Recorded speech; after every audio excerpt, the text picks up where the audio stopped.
February 11th, Board of County Commissioners, Santa Fe County, 2:00 p.m., straight up on the nose. Could we have a roll call, please? Chair Camila Bustamante, Present? Commissioner Lisa Kakari Stone, Present. Commissioner Hank Hughes, Present. Commissioner Justin Green, Here. Commissioner Adam Johnson. Here.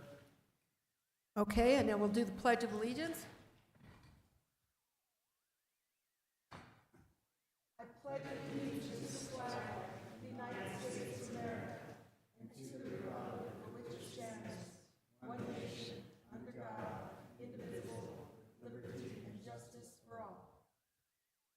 I salute the flag of the state of New Mexico and the Zia symbol, perfect friendship among united cultures. Our land acknowledgement, we recognize that this Santa Fe County building is located on the traditional homelands of the Tewa people and the place known as Ogapoge, White Shell Watering Place. And we also honor the land itself with all those who have deep connections to the land. Santa Fe County is committed to being in relationship with our neighboring nations and all people who remain stewards of this land throughout generations. Now, if we'll have our moment of reflection, Jeff Folgate.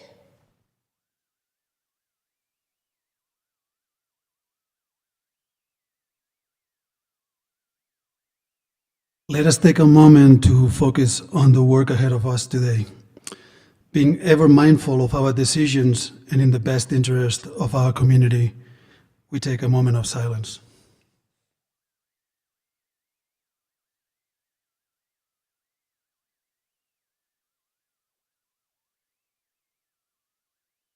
We can be seated.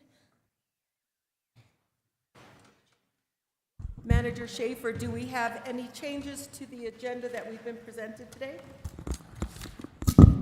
Chair Bustamante and Commissioners, no changes recommended by staff to the agenda as presented, which was posted last Tuesday at approximately 7:48 p.m. Thank you.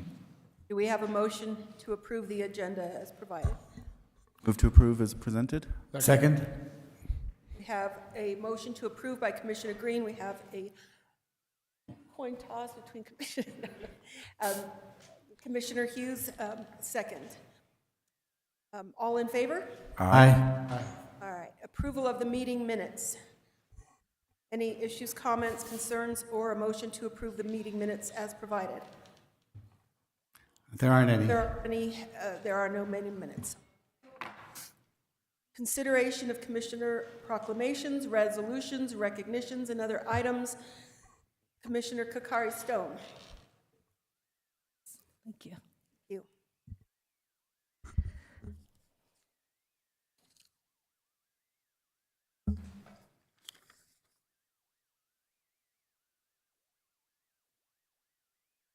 Give me a minute. Good afternoon. Thank you for coming today, Chair Bustamante, fellow commissioners. I am introducing today the resolution that upholds the dignity, safety, health, and well-being of all Santa Fe County residents. This resolution comes at a time and calls for our urgencies. As fellow commissioners and as Santa Fe County public servants, we serve all community members, all residents of Santa Fe County.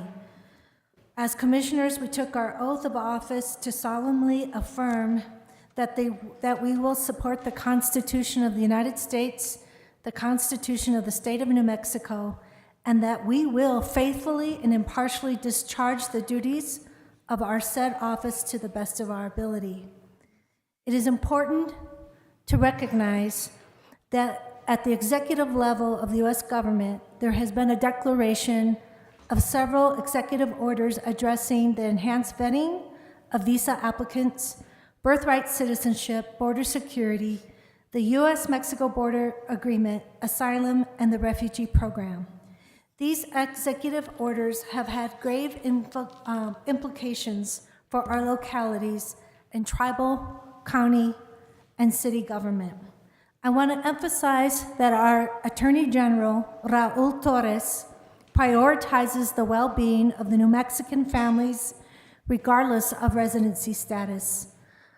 Our Attorney General also put affirmative statement saying, "It is very clear that under New Mexico law, state and local enforcement agencies are not obligated to enhance civil immigration enforcement actions that are initiated by the federal government." Additionally, Governor Lujan Grisham has made statements that her administration will not stand idly by if the executive makes good on his promise of mass deportations. She said such an action is contrary to the values of most Americans and certainly to those in New Mexico, and this would cause significant economic and family disruptions. Based on these urgencies and this current context, this proposed resolution falls in line of the spirit of the vision of goals of Santa Fe County, which has always served all residents, regardless of citizenship, immigration status, race, gender, religion, sexuality, and other different positionalities of our community. The resolution has reinforcements and statements of existing resolutions that were passed in 2015 and 2016, and we have Santa Fe County staff here to mention a little bit more about these resolutions. I want to highlight that the recommended actions also acknowledge the contributions of immigrants in Santa Fe County, specifically the diversity of our immigrants, not just coming from Mexico and Central America, but other parts of the global connected economies and communities which root us all. Today we made a reverence to the state flag of New Mexico, of a perfect union of all cultures. We stand in this perfect union. Immigrants make up 11% of Santa Fe County's population. They play a vital role. They are our families. They are our relatives. They are our neighbors. They are our business owners. They are also the fabric of our history, of our culture, of what stands behind us in this mural. We also recognize the economic contributions that immigrants make and bring to Santa Fe County. According to a report, immigrants contributed $1.1 billion of our county's GDP. Immigrants represented 15.2% of business owners and contributed close to $50 million to Social Security and just over $13 million to Medicare. Many of our immigrant families and communities are in mixed status families. This means some were born here, others were not. Many of them have the right as residents to seek safety when they need it, to seek health and social services. I also want to mention that as leaders and elected officials, we take the oath to protect all, regardless of immigration status, but this also includes intersectionality of whom immigrants are with LGBTQI status and the current targets on transgender communities. It is our mission and goals as accountable government closest to the people to protect the safety of all, to dedicate to sustainability and community health, and to collaborate and be transparent and accessible as government. We must continue to earn the public's trust in a time where distrusting government, law enforcement, and local government services are not trusted. The resolution has 9 provisions, and I'm going to stop here because I would like to have our collaborative and dedicated public servants with the county, including Sharon Mendoza, our warden, as well as Ann Ryan, who have been collaborating. We did some internal conversations. We also did some external conversations, and if the chair sees it fit with the time, it is her prerogative to allow a few comments from community members who have come here, but I'll defer to the chair after our county residents speak. Thank you. Thank you, Commissioner Kokari Stone. Let's hear from our staff. Thank you. Madam Chair, Commissioners, Ann Bryan, on behalf of the Community Services Department, I'd like to share 3 brief points reminding the community of our charge, reassuring them to the best extent possible, and reaffirming our allegiance to that charge, representing the public health and social services arm of the county. I'd also like to then share just 2 very brief pieces of information. So, in terms of reminding the community of our charge, it is our job to preserve and protect and promote community health for everybody equally. That is why we are here, and it is our honor and our privilege. We want to reaffirm for your constituents, for community members, our undying allegiance to that charge. It is done so through an entire network of community-based providers who are just as dedicated to that mission of ensuring equality and access when it comes to public health and social services. So I want to make reference just very briefly, for example, to our Connect program. That is a network, and it's a city-county program involving 80 different nonprofits and agencies in our area that is dedicated to the health and welfare of every single individual and family in our community, irrespective of immigration status or a whole host of other challenges. If you are in need, we are here to help. It is why we exist. And to the best extent possible, finally wanting to provide some reassurances despite these ever-changing times, and in recognizing that we might not know an individual's exact situation and how that feels. Every human being knows the feeling of fear that is universal. And to the best extent possible, we want to reassure everybody the importance of continuing to stay engaged in their health care and with other services and programs. And finally, wanting to provide some anecdotal but nevertheless concerning information. Within our network, we are seeing a demonstrated fact pattern of providers witnessing a significant spike in no-show rates since January. And the reason that's important, as Madam Chair knows, is from a public health perspective, that can be very, very dangerous.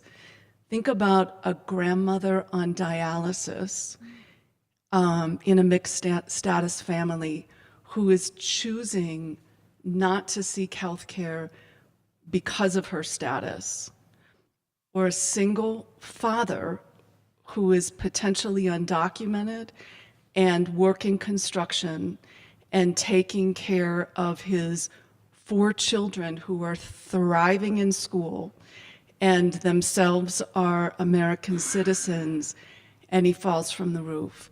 It really can turn dangerous and into a significant public health situation. So with that, we just, to the best extent possible, want to reassure everybody it is our job to help, it is our honor to help, it's our privilege to help. And present here today is one of those providers, Las Cumbres, should the commission have questions, along with one of our bilingual navigators with the Connect program. So thank you. Thank you, Director Ryan. Next, would we have Warden Williams or whomever needs to speak next? Thank you. Madam Chair, Commissioners, I have very brief comments.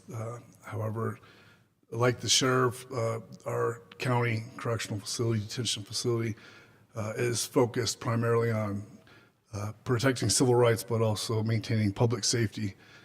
That said, in regards to housing, there's 3 different categories of the folks that we house at the adult detention facility. When law enforcement encounters an individual in the community who they have probable cause that they are committing a criminal offense, those individuals are arrested, and that is the sample of one. The other group is those who have been adjudicated on criminal offenses and receive a judgment and sentence, sometimes to our county facility, sometimes to the state penitentiary, depending on the severity of the offense and the outcome of the sentence. And sometimes they await there with us while they're waiting for transportation to the appropriate state facility.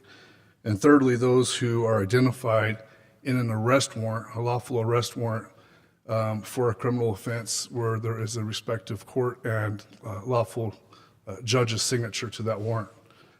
And I believe our county attorney has some following comments regarding ICE detainers, which I think have gotten some recent headlines in the news. And I'll refer to him for that part. Thank you, Warden Williams, and I just want to thank you for being proactive and responsive and engaged with the county attorney's office on this. It's been great working with you over these past few weeks. Certainly this is an issue at the forefront of everyone's minds. I think that everyone understands here, and as the proposed resolution makes clear, a request from ICE to hold someone on a civil immigration detainer is something that by county policy is not honored in the adult detention facility. That has long been county policy. The county is fully within its rights under both state and federal law to assert that authority to not hold people. And in fact, it is arguably required to release someone who has no other reason to be held, because immigration proceedings are civil in nature, and Santa Fe County generally lacks authority under the state constitution to hold someone who is not subject to criminal charges. So it's been good working with Warden Williams on this. I was pleased to sign this resolution. I think that it is entirely consistent with federal and state law. I think the county is within its rights and authority to consider this, and it is not placing itself at any substantial legal risk by considering this resolution. Thank you. Sheriff, did you have something to share with us? Madam Chair and Commissioners, thank you for having me today. I wanted to state that, the Sheriff's Office does support the resolution as presented. We as law enforcement and the Sheriff's Office are committed to the safety and welfare for all residents of Santa Fe County. We take that partnership with our community very seriously, and we want to make sure that people feel safe. And when they call 911 or they have an emergency, that we are going to respond and help, irregardless of your immigration status. Now, when it comes to the criminal element, or people that are perpetrating crimes on citizens of Santa Fe County, serious felonies, violent crimes, or sexual acts, the Sheriff's Office takes those very seriously and will utilize any local, state, and federal jurisdiction to help either remove these individuals from the community or stop them from victimizing citizens within Santa Fe County, and that includes the FBI, ATF, which we do on a regular basis, and DEA and ICE, if necessary, in extreme cases. So we support the resolution as presented, and we're here to protect and serve all the residents of Santa Fe County. So thank you. Thank you, Sheriff. Sheriff Johnson, did you have anything you wanted to share? Commissioner Kakari Stone, did you have someone from the public that you wanted to speak? Otherwise, in the interest of time, I don't know that we want to open it up for public comment. It wouldn't necessarily be appropriate, but if you have someone who is here specifically to speak to this, we would be open to that. Yes, I would like to recognize first, also just thank the sheriff, the warden, our legal attorney lead, Walker Boyd, as well as Ann Ryan and many others who really do embody public service and do continue to sustain the trust of our communities. As part of this, we had the New Mexico Dreamers join us to look at the resolution. We had the Mexican Consulate.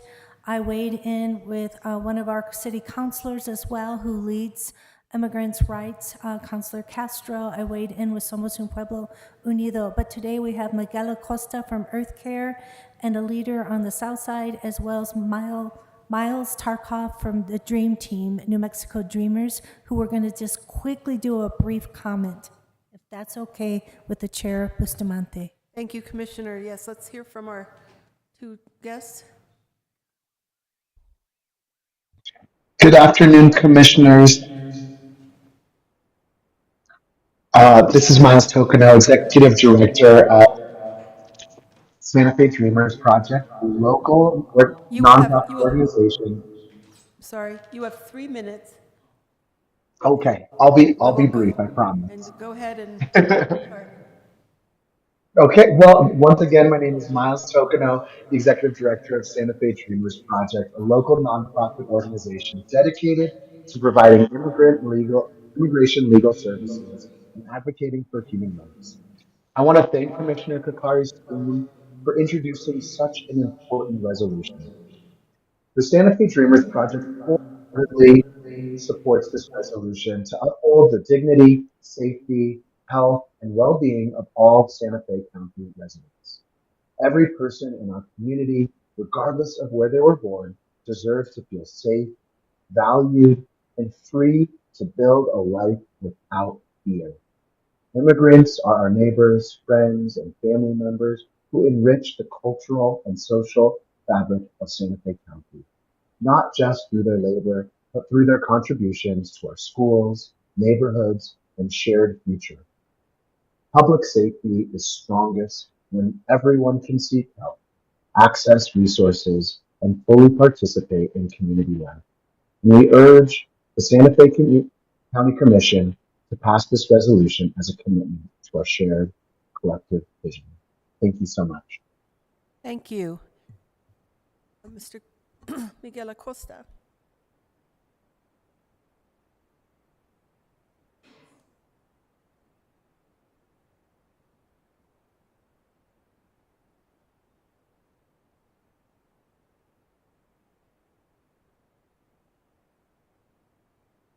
Resolution. I encourage, I'm co-director of Earth Care here in Santa Fe. We do a lot of work with a lot of different communities, but one of the major communities that we work with is the immigrant community, youth and families, especially on the south side. I'm really happy that this resolution is coming before you, and I congratulate the commission for being the kind of space where Commissioner Kakari Stone felt comfortable enough to be able to even develop this proposal for you all. I come from a long line of free-range Mexicans. We acknowledge, that our peoples have been roaming north and south on this continent for centuries, and this resolution helps to dignify that, right? That we are related, that we've been on this continent for eternity, and that we're going to stay here because we have things to do together. The mural behind you tells a lot of that story, and the language of the resolution tells a lot of the commitment. Really happy to see that you're not just doing the right thing, but that you're committed to doing the right things right. I believe that the power of this resolution will not be just in the beautiful language and the concepts that are embodied, but in the work that we'll be able to do together. 15% of the businesses are immigrant. It could be 30% if people didn't have to work in the shadows. We could be filling jobs that are going unfilled right now, bus drivers, just everything that is needed in this community. If we're able to find ways of working collectively to create safety and security and prosperity here in Santa Fe County. Look forward to working with you all. Thank you. Thank you very much, Mr. Acosta. I would like to call up the director of Las Cumbres, Ms. Stacy Freimeyer. I understand that you are here to speak in support of this, and we're grateful for the good work that you do. Thank you, Madam Chair and Commissioners. This is the first time I've been able to attend one of these meetings, so it's a very auspicious opportunity to get to greet you today and just represent the organization that I help to oversee, Las Cumbres Community Services.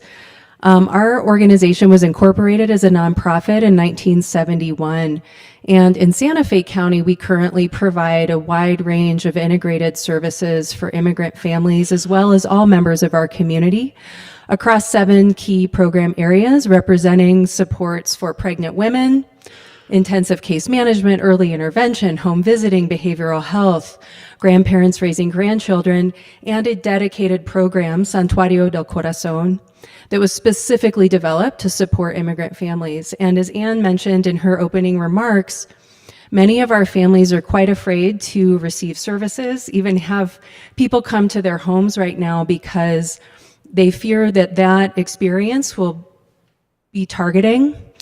We have a lot of pregnant women who are afraid to access maternal health care, and a wide range of similar stories across the families we're serving. So it will be my great pleasure to return to my organization and share with them the support of this commission and the reassurance that across Santa Fe County, there are many, many people in positions of government, law enforcement, and others who are dedicated to their well-being and their safety. So thank you so very much. Thank you so much, Director. Do we have any comments or questions for anyone who has spoken today from the Commission? Any statements from the Commission? Commissioner Hughes? Yes, I just want to say I wholeheartedly support this resolution. It's excellent, and everything that's been said, of course, we have to protect people equally, but we equally depend on them. We depend on immigrants to support us. Everybody in this community is important. LGBTQI people are important, and so we can't exist without them.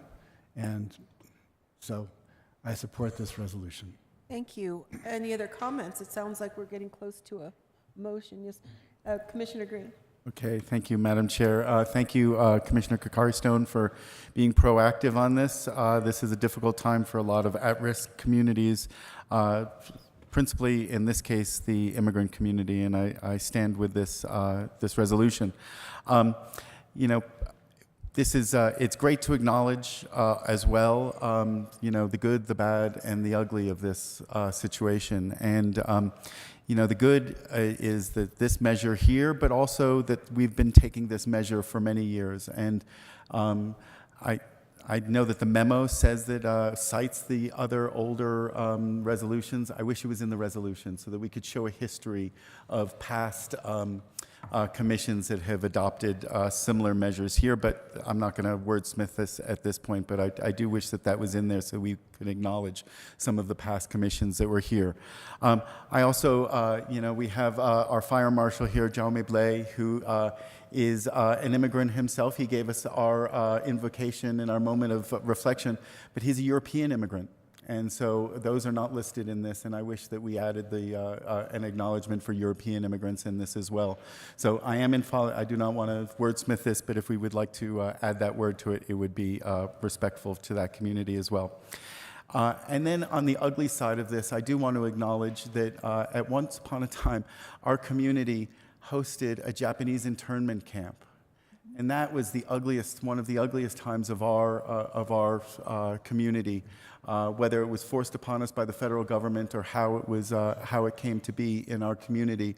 I think that there's an acknowledgement that needs to be made that these are the things that we do not stand by, and that we want to say that we will not help in any way anything as ugly as that. And so anyway, I stand in support of this resolution.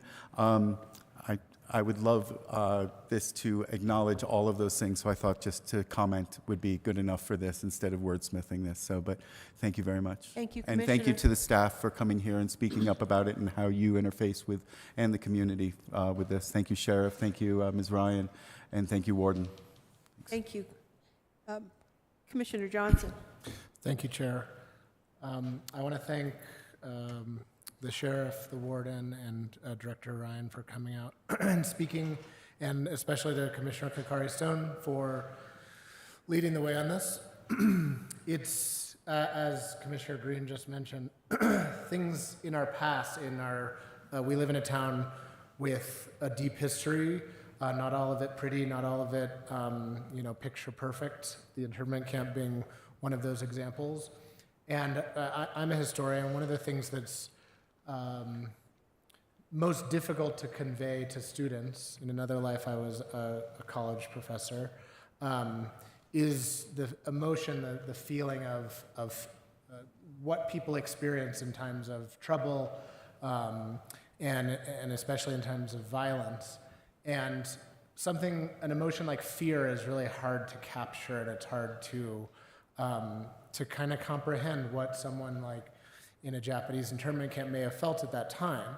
And unfortunately, we're living in a time where fear is really palpable in a number of residents in our community, and that is something that we all should take to heart, to understand, to comprehend, because as Director Ryan pointed out, the no-shows are not because they forgot, it's because they fear repercussions that are based on at times something that's out of their control, which is their immigration status. So I just want to underscore that. It's important to reiterate and underscore our commitment to all county residents, not just citizens of the United States. And I stand in support of this resolution. So thank you, Commissioner. Thank you very much, Commissioner Johnson. And I, too, have to commend Commissioner Kakari Stone for bringing this forward and for all of our staff who have supported this. In these times where issues of, and I'm not going to say DEI, I'm going to say diversity, equity, and inclusion. Who would have thought someone could just make an acronym and turn it into a dirty word?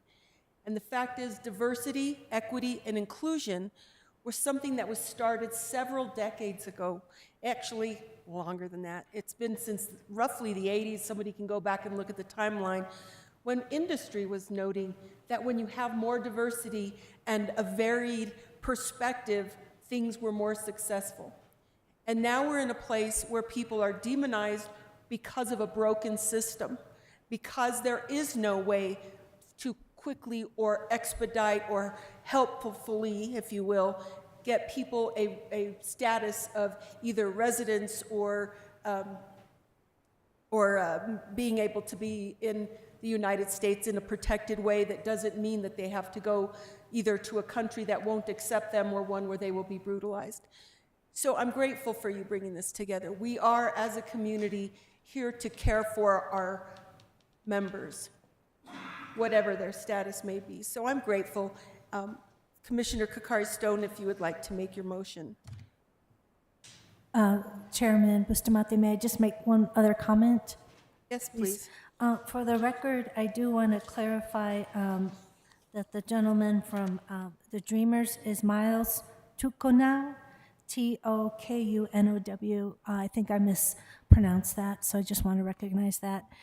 Regarding Commissioner Green's comment, I think it's important. We have two innovations when Kimberly Vahil, our liaison with our District 2 office, and I looked at what other counties are doing across the United States as well as in New Mexico. There's two innovations we have in this resolution, and that's to do training with our own county employees. We're not regulating it because we don't want to violate union bargaining, but this training can include understanding our distinct histories but shared destinies, and can include a history of anti-immigrant violence, basically. So I want to recognize that there's room for including more of that. The other one is having a community action team that's more informal, that would be hopefully under the facilitation of Ann Ryan and others and Los Cumbres, people to come together so that we sort of have an ear to the ground on what's happening. I want to recognize that we did reach out to the city of Santa Fe. They have a task force on the books. Hopefully in the future we can align our synergies and opportunities cooperate more. They're just not there right now, but that doesn't mean we can't promote Know Your Rights trainings and other trainings and have public forums together. So I just want to also acknowledge it. Finally, I want to thank Manager Schaefer, because when I reached out to him about this first resolution, it's my first one as a newbie. There's some complexities in the dynamics around this. He quickly mobilized the county team and brought together the legal team and helped craft something that really would work for us. So thank you very much. Are you going to make a motion? I'd like to make a motion to vote on this resolution. Second, and can I make a friendly amendment to add the word in Europe? Europe? In the end of the first paragraph, Santa Fe is also home to immigrants from Asia, Europe, and Africa? I don't see any problem with a friendly amendment, but I do want to recognize that typically white Europeans are not targeted in the same way in this country as immigrants of color and refugees and asylums, but I do recognize that, Commissioner Green, and I respect your position. Thank you. Commissioner Green, in the Not interest of necessar- that conversation, my problem with that is that we're not acknowledging Muslims, other countries, so I would prefer, if we could, to just say internationally, but I would Sure. leave that too, if we can say internationally, regardless of status. Absolutely. Wasn't Okay, getting into ethnicities or religion, but We yes. have a motion by Commissioner Kakari Stone, a second by Commissioner Green with a friendly amendment by both Commissioner Green and myself to include the word international. Do we have a vote? All in favor? Aye. Aye. Opposed? Thank you all, and thanks for everyone who was supportive of this resolution. We move on to the consent agenda. Oh, so we just need our very own resolution number. Let's do that. What do you have for us? The resolution number is 2025-015. 015, thank you. On to our consent agenda. Is there anything that anyone would like pulled from the consent agenda? Not hearing any. Make a motion to approve the consent agenda as presented. Second? We have a motion to approve the consent agenda as presented by Commissioner Green, a second by Commissioner Hughes. All in favor? Aye. Aye. Opposed? Motion carries. I will take some resolution numbers. Resolution for A. Go ahead. That is 016. Okay. 016, D. D 017. 017 for D. Resolution E. 018. 018. F 019. And I. 020. Thank you very much. Appointments and reappointments, we have none. Miscellation, whoa, wow, that's a cool one. Like that word. The lawyer looked right at me and said, we're going to use that one next time we have a miscellation. Miscellaneous action items. Number 1, we have Bill Taylor, approval to purchase 100 Kenwood portable radios. Thank you, Bill. Good afternoon, Madam Chair, Commissioners. We're before the board to request approval for the purchase of mobile radio, 11 Kenworth portable and 146 mobile radios through the Code 3 purchasing unit utilizing the statewide price agreement for the amount of $1,520,284, inclusive of tax. In February of 2017, county partnered in contract with Federal Engineering. The purpose of the goal of the partnership was to establish an advanced and reliable communication system within the public safety community. Through the report, it was vetted through the county, decision-making goals on the result of which was to convert to the digital trunk radio system, DTRS. Numerous advantages and benefits to this system. Interoperability between forces, enhanced coverages. And so with that and the report from Federal Engineering to the board and to the county, we will stand for any questions Do we have regarding this request. Any questions for Mr. Taylor or Sheriff Johnson? We've been waiting for this one. I think there are a lot of people who are anxious to be able to know exactly where the call is being taken from and how it's going to get there, et cetera. And I don't know the nuances, but I do know that calling 911 and getting to the wrong place is pretty easy. And I understand that this is going to help with that. So thank you for bringing this forward. Anything else that you'd like to Madam share Chair? with us? I have a motion to approve. Yes, sir. I'll make the motion in a second, but just a clarification, is this part of the statewide radio set radios, or is this a separate radio? Chair Bustamante and Commissioner Green, yes, it is. It is. Wonderful. Thank you.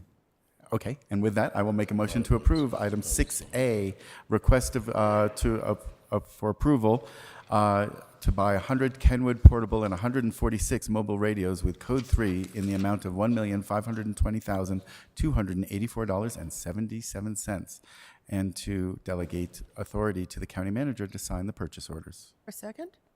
I second that motion. A motion made by Commissioner Green, a second by Commissioner Kokari Stone. All those in favor? Aye. Aye. Opposed? Motion carries. Thank you. Thank you. Thank you. Item B, resolution approving the application of the City of Santa Fe Affordable Housing Trust Fund. Thank you, Paul. Olafson? Yes, Madam Chair, Commissioners, Paul Olafson with the Community Development Department. I'm here before you today asking for approval of a resolution that would direct staff to apply for funding for the Nueva Acequia 4 and 9 projects, and the request would go to the City of Santa Fe's Affordable Housing Trust Fund. And the request would be up to $3 million, which I think is the most that they have, and also directing or granting the county manager signatory authority on all documents.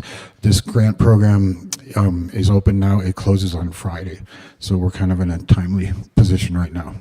And with that, I would stand for any questions. Do we have any questions? Commissioner Hughes? I'd like to make a motion to approve And item I'll- 6B for I'll- discussion. And I'll second and just make a comment and discussion, if I may. Okay, we have a motion to approve by Commissioner Hughes, a second by Commissioner Green, with comment from Commissioner Green. Is there any further discussion after that? Would there be an interest in any? No? Okay, go ahead. So I just want to acknowledge that I think it's great that we're working with the city to leverage the funds, both our funds and the fact that this project is within the city limits of the city, and that they are potentially going to hopefully grant us a little bit of money, a good chunk of money to help us with this project. So this is wonderful. Thank you for finding that source right under our own noses. So great job. So we have our motion, we have our second. All in favor? Aye. Opposed? Onward. Thank you. Our resolution number? For item B? 021.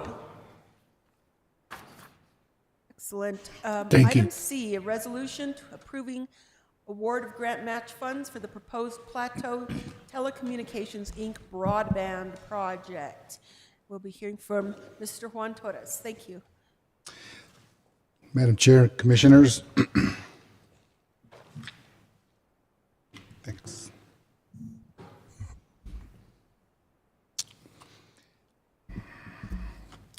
So the purpose of this memo is to provide an overview of the evaluation and selection of broadband access and deployment project proposals that request funding, matching funds from Santa Fe County, from Santa Fe County's Notice of Funding Opportunity BEAD Matching Fund Program. The selected project proposal will expand broadband access for underserved areas within Santa Fe County, especially with those with speeds ranging from 25 megabits to 3 megabits to 100 megabits download. Exhibits include detailed information on the application criteria, scoring project proposals, and along with the corresponding subject resolution. And I'll be speaking to both proposals in terms of the process, both this one and the next resolution. So on December 9th, 2024, staff provided the Board of County Commissioners a presentation regarding the New Mexico Office of Broadband Access and Expansion, NOFO, Notice of Funding Opportunities for the Federal BEAD program, funded by the Infrastructure Investment Act and Jobs Act of 2021, which allocated $675 million in federal funding to New Mexico through state-issued grants for broadband infrastructure across the state. The BEAD program aims to get all Americans online by funding partnerships between states, territories, communities, stakeholders to build infrastructure where it's needed and to increase adoption of high-speed internet. BEAD prioritizes unserved areas with no internet access and underserved areas, those receiving internet speeds below 25 megabits per second. The presentation that we have here will include a framework for consideration of Santa Fe County BEAD match program to evaluate the rank project proposals that requested funding for the BEAD application process. The areas required a matching share of up to 25% as per the BEAD program requirements. In contrast, projects that are in high-cost areas do not require a match. And that's a little bit of a deviation from what was in the original memo. It was clarified today through conversations with the Office of Broadband Adoption. So all BEAD applications require a match, except for the ones that are contained in the so-called extremely high-cost areas, which is primarily in the southern third of the county. The board authorized the release of the Santa Fe County BEAD Match NOFO, allowing eligible and pre-qualified applicant entities planning to apply for BEAD funding projects within the county to seek project match assistance from the county. Up to $5 million was allocated for these activities, or at least identified. A little bit about the proposed application and review. So in response to the program Notice of Funding Opportunities, the county received 5 applications with a total match request of $39,590,625. Projects were reviewed based on the filing criteria in sections 6 and 7 of the NOFO. Project type, technology plan, 100% coverage of the application or alternative percentage application, cost-effective budget, inclusion of unserved and underserved eligible community anchors institutions, inclusion of county critical infrastructure, project area unit demographic information, other criteria established by the county and agreed upon by the applicant. The applicant whose qualified project is determined by the application submitted and approved for funding to OBAE is deemed most advantageous to the county. Taking into consideration the evaluation factors above may be recommended for an award. However, please note that a deficiency in response to any one factor may be grounds for rejection regardless of the overall score. And this was included in the sense of expediency. We're trying to evaluate applications in the period of time where OBAE is opening up the application window. So don't have a lot of flexibility for going back and forth on questions, although we did attempt to get some questions addressed. And I'll just move to the presentation at this point.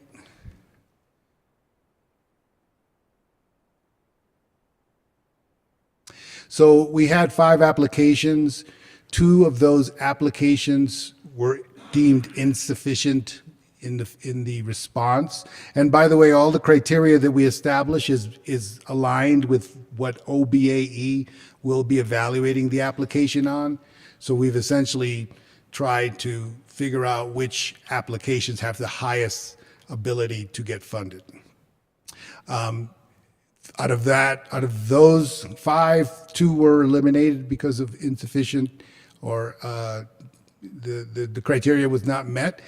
One of those, of the 3 remaining, La Cañada Wireless Association, did not meet the 100% coverage area And so that was going to be a default on their application, and we took them out of consideration. So that left Plateau Telecommunications and TrueNet Internet Services. So the initial review found the application submitted, well, I'm not going to go through the ones that were not necessarily picked, so I'll go right to the ones that met the criteria. So as I mentioned, the three that were the highest, and then this is a map that shows the entire county's project area units as identified by the Office of Broadband Adoption. We identified project area unit 204 as being one of particular advantageous to the county.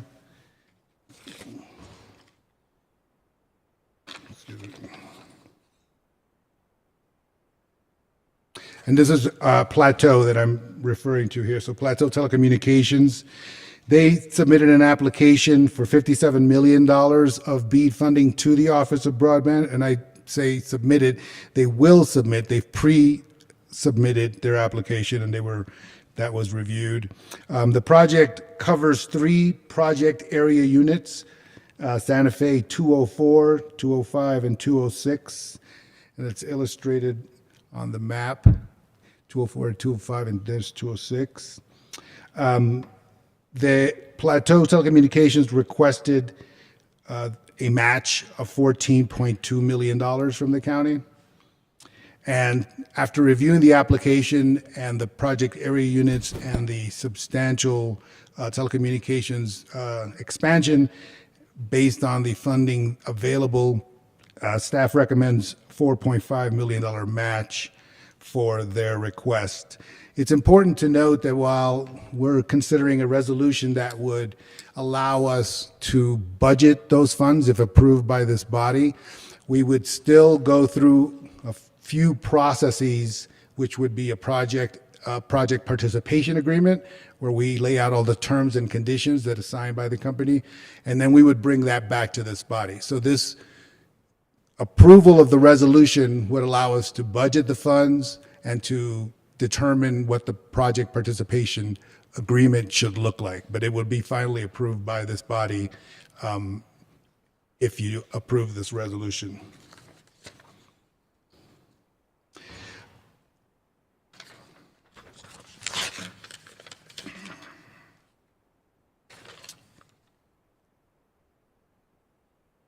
So anticipated steps, assuming that this is approved by this body, the applicants would submit their funding applications to the Office of Broadband Adoption before March 3rd.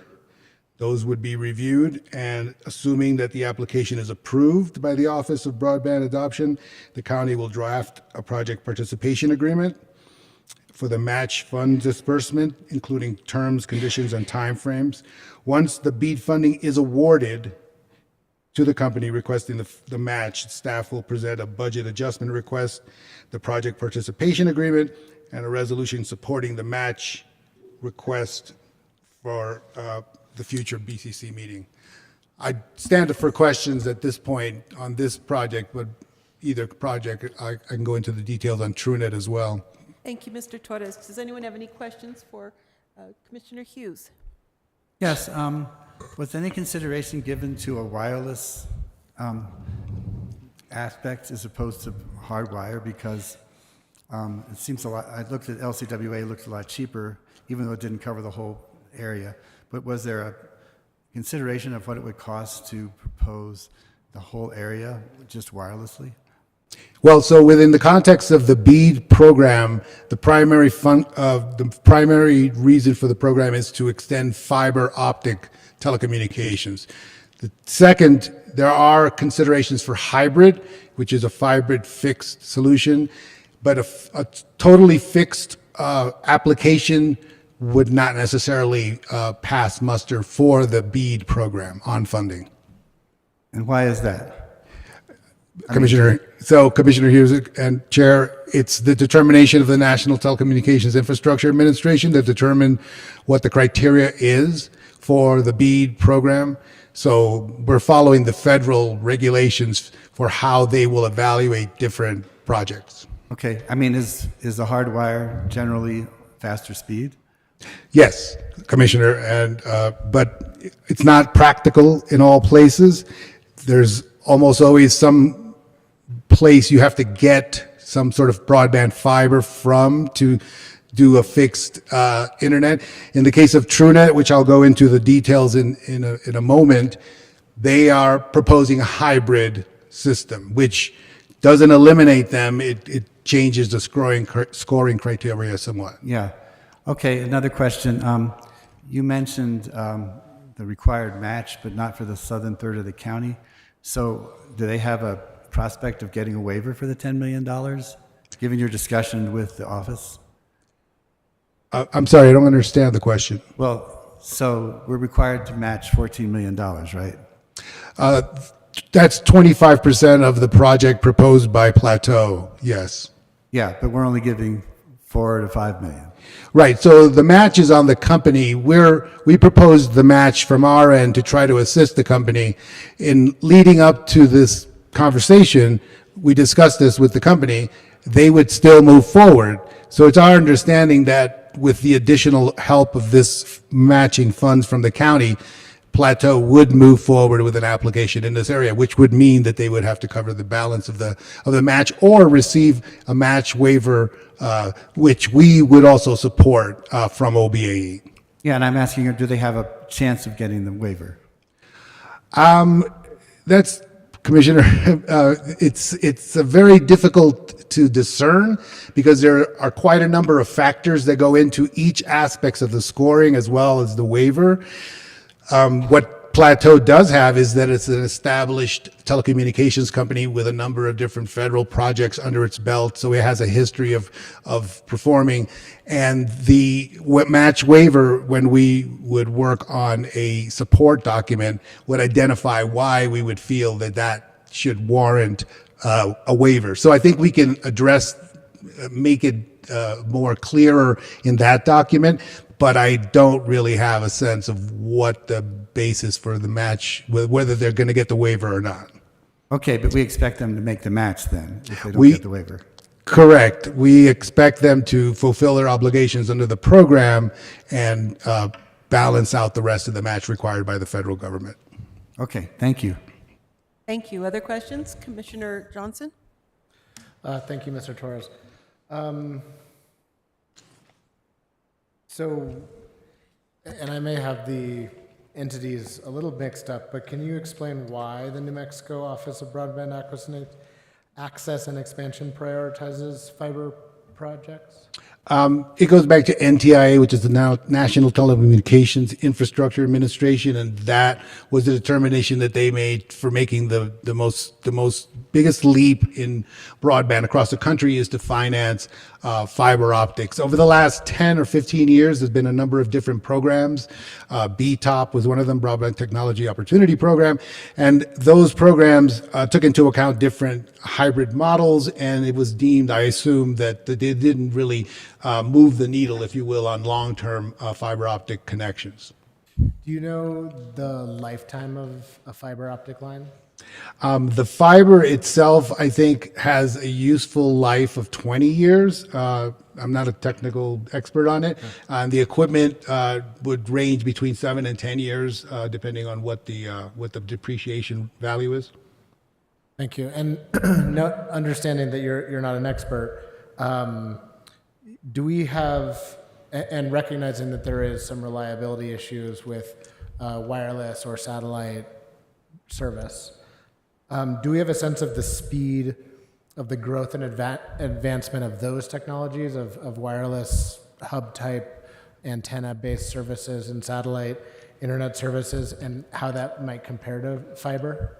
So there has been increasing over the last 5 or 10 years and even different technologies that haven't really been fleshed out. For instance, TV white space is another technology that's been discussed. At the end of the day, there's going to be a need for a source of fiber for a solid broadband connection somewhere. Okay. And this is a middle mile project. That's what we're discussing. And so the build out of the middle mile as a solid fiber connection is a very significant infrastructure piece that makes sense.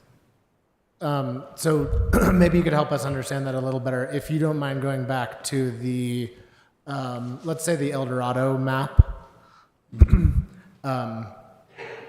which is in, which crosses Commissioner Hughes in my district. So at the end, Commissioner Bustamante's district. So at the bottom left, on the map, let's take Galisteo. The idea is to put a middle mile line into some site and then individual houses connect to it, or I think I'm a little confused about it because the way that it's put on the table, right, there's a cost of $4,000 per household or per location. So how do those sort of plug into one another? So this is a internet service provider focused program, and it seeks to build out their network. So whomever is afforded an award will be building out their existing networks with the idea that additional middle mile infrastructure would cover the maximum amount of unserved and underserved areas within each project area unit. So they have to start from where they provide service and build out from there. Or they can partner with other entities and build out a completely new infrastructure. But it's based on the existing infrastructure for the internet service providers and building that out.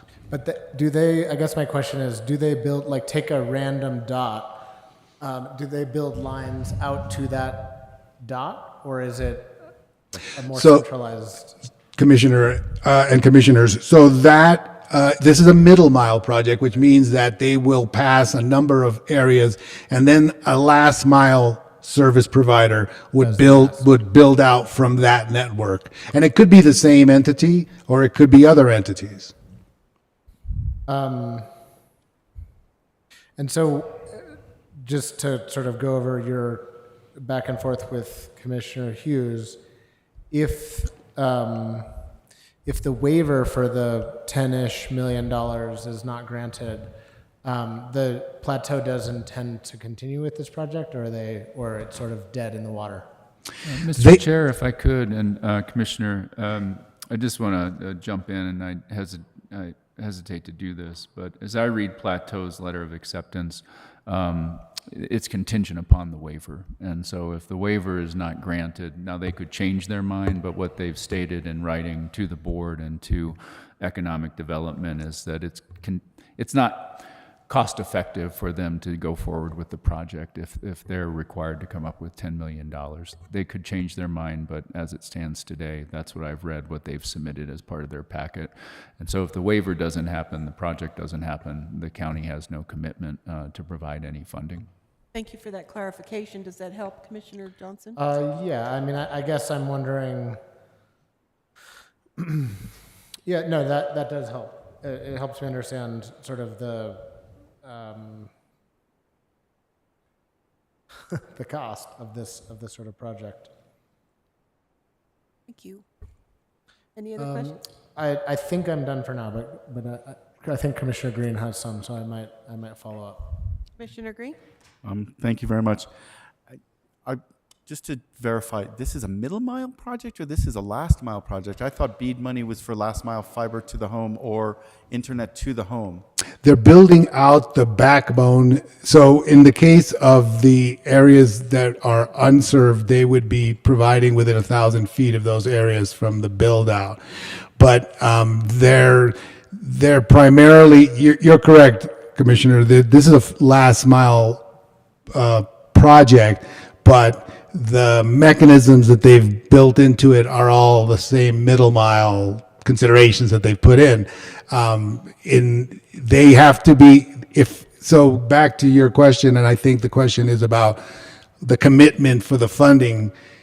If the project application doesn't go forward, that's the end of that. If the waiver doesn't go forward, that's the end of that. If they score less, then they're competing with other projects, or if they get a award significantly less than what they propose, it may be the end of that. So in terms of in the case of Plateau, we've discussed some last mile things. They didn't feel very comfortable that they can, part of the program requires 100% coverage within, I think, a year of the final build out.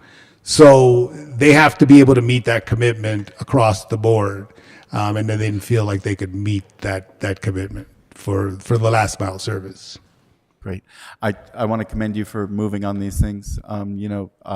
The broadband working group and getting Motiva and our consultant on board. This is a great first step, or probably fifth step actually, but somewhere in here. And so this is a big lift. There's all of these little red dots that are on this map are people that can't get internet, right? And so you hear it from all your constituents. This is mostly District 3, 4, and 5. In the Glorieta area, there's some severe underservice over there in parts of District 3. There are some areas as well in here. I think District 4 is pretty well served, or District 5 is pretty well served. But there's still some gaps in there, and between the project in District 3 and the project in District 4 is District 5. So you get the benefits of having fiber running by you over there and serving this. If there's nothing else, I'll move this along. One last question. Go ahead, Thank Commissioner you, Johnson. Chair. And again, I'm certainly no expert on this, but if this has a middle mile, if there's the building of a trunk line that is middle mile, could another service provider who offers wireless service that reaches into the rough terrain areas that we see in this part of eastern Santa Fe County come in and in tandem with Plateau provide internet service through a contract with them? Are there potentials to build this out through wireless in addition, is my question.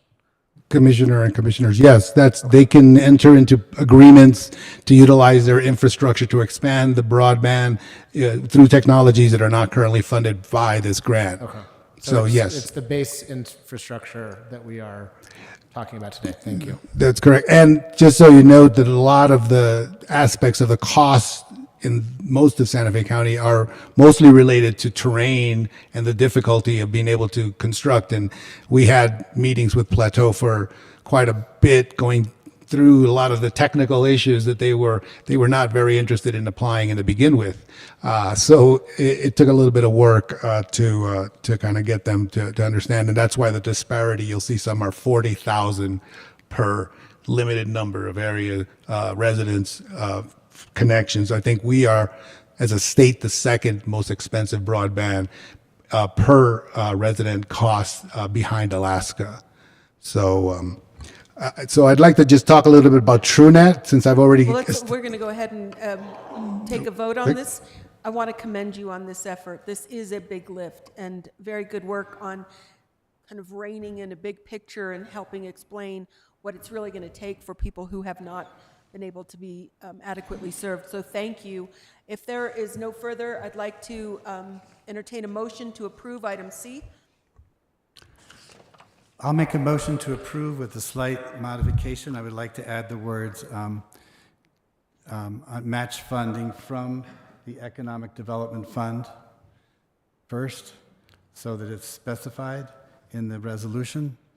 That gives us more flexibility in the other funds, and so I want to make that clear, because we have several projects moving forward toward other funding that we want to use, and I want this funding to come from the Economic Development Fund. Thank you, Commissioner Hughes. There seems to be a comment from the manager. Thank you. I just wanted to make clear, in terms of potential sources of funds, there is the Economic Development Fund, which currently has uncommitted, unassigned balances of about $4.422 million. And then separately, there is the grant matching or capacity, grant capacity building budget set aside that the board established, which currently has about $72 million in change in it. It's not necessary to make a funding decision today. There's obviously adequate resources to cover this. There are pros and cons, to both. Ultimately, the grant matching fund was set aside for these sorts of moonshots. It is general fund money, but I believe the source of the money for the Economic Development Fund was largely general fund as well. So if we're going to express a preference, we just want it to be clear that it would be the Economic Development Fund, if that's the desire of the board to do so to the extent available, and then the grant matching budget set aside. But again, not necessary at this time, but that's the pleasure of the board. I hope that's clear. Commissioner Hughes, does that change anything about your amendment? No, I've had this discussion with the manager several times, Right. and I think I'd like to decide it now because it gives us more flexibility later. Thank you. Thank you. And I'll second with a slight comment and maybe a friendly amendment, if I can put it forward. If it's possible, in an effort to give further strength to the Plateau submission to OBE, to encourage Plateau to have a deeply affordable program for at least 100 download and 20 upload, the sort of the minimum broadband program, and to make it as affordable as possible for our constituents, and then that affordability should go a long way to making this a much more attractive offer. Commissioner Green, just to point out, on the application, Plateau is proposing 100 and 100 on both ends. So it's Whatever in their minimum is to make it deeply affordable, that would be wonderful. I don't see where would you actually revise the resolution? Or just that comment? Just that comment. I mean, I think that they should do it in their proposal in an effort to do their best to win this. Commissioner Because Hughes, again, do you if they don't accept get that it, amendment? Well, I don't think it's amendment, right? it's a comment. addition? It's a comment. It's a comment, Comment. so it's Just fine. a comment, so it's not necessary for a changing of motion. Do we have a second for that motion? Yes, that was my second. Second by Commissioner Green. All in favor? Aye. Opposed? Motion carries. Resolution number, 022. thank you very much. And I'm assuming the next is very much alike the first. So thank you, Mr. Torres. Resolution number, letter D in our agenda. Item D is the resolution proposing TrueNet Internet Services to, they have applied for $12 million of BEAD funding in 4 areas, Espanola 168, Moriarty 149, 2, 3, and 4. And they requested a match of $3 million. After we reviewed the proposal, 2 of the areas are in a no match required project area unit, so we took those out of the mix. And one of the areas where TrueNet proposes a totally fixed wireless solution, so we didn't think that it's going to move forward. So we focused on Espanola 168, and staff made a recommendation for a $500,000 match to TrueNet for that request. I stand for any questions on that. Do we have any questions regarding the work with TrueNet? Commissioner Green. Thank you for putting this together. Thank you, Madam Chair. Thank you, Juan. This is a corridor that is in my district, and I know is very underserved and needs this. It includes the communities of Sombrillo, La Puebla, Condillo, and Chimayo. And this is going to be amazing to get it into these communities. I think Cordova might be in this as well. Yep. I think so. That's great. So one of the little bits of news that I was going to bring up from matters from the commission is that along this corridor, the 76 corridor through the Santa Cruz Valley, was an old legacy piece of fiber that was through a bankruptcy became the property of the Jemez Mountain Electric Co-op, and they've just given ReadyNet the approval to light up that fiber. So that adds a backbone to this. It's a complicated piece of fiber. The ownership is a little complicated. It might be Jemez's fiber, it might be Santa Fe County's fiber, and it might be Rio Arriba County's fiber. But nonetheless, it is fiber that is accessible to TrueNet potentially to leverage off of. So I think that there's a great opportunity for this to be successful because the middle mile of this project is already built out. So I'm very in support of this, and I hope that if we need to, whatever it takes to get this done would be great. It'll help with fiber to the home, fiber to the community institutions, as well as cell phone coverage and emergency communications. So thank you. Commissioner Hughes? Yeah, if you could just for a minute describe the hybrid aspect of this one. I'm just curious why is there hybrid here and not in the southern part of the county, which also seems very difficult, but I mean, anything you know about it. Sure, Commissioner Hughes and commissioners. So it's up to the company that is submitting the application to propose their solution. So in this particular case, I believe TrueNet had proposed a solution that gets them pulling from, I think, Sandia Peak with fiber and then blasting from there to that area.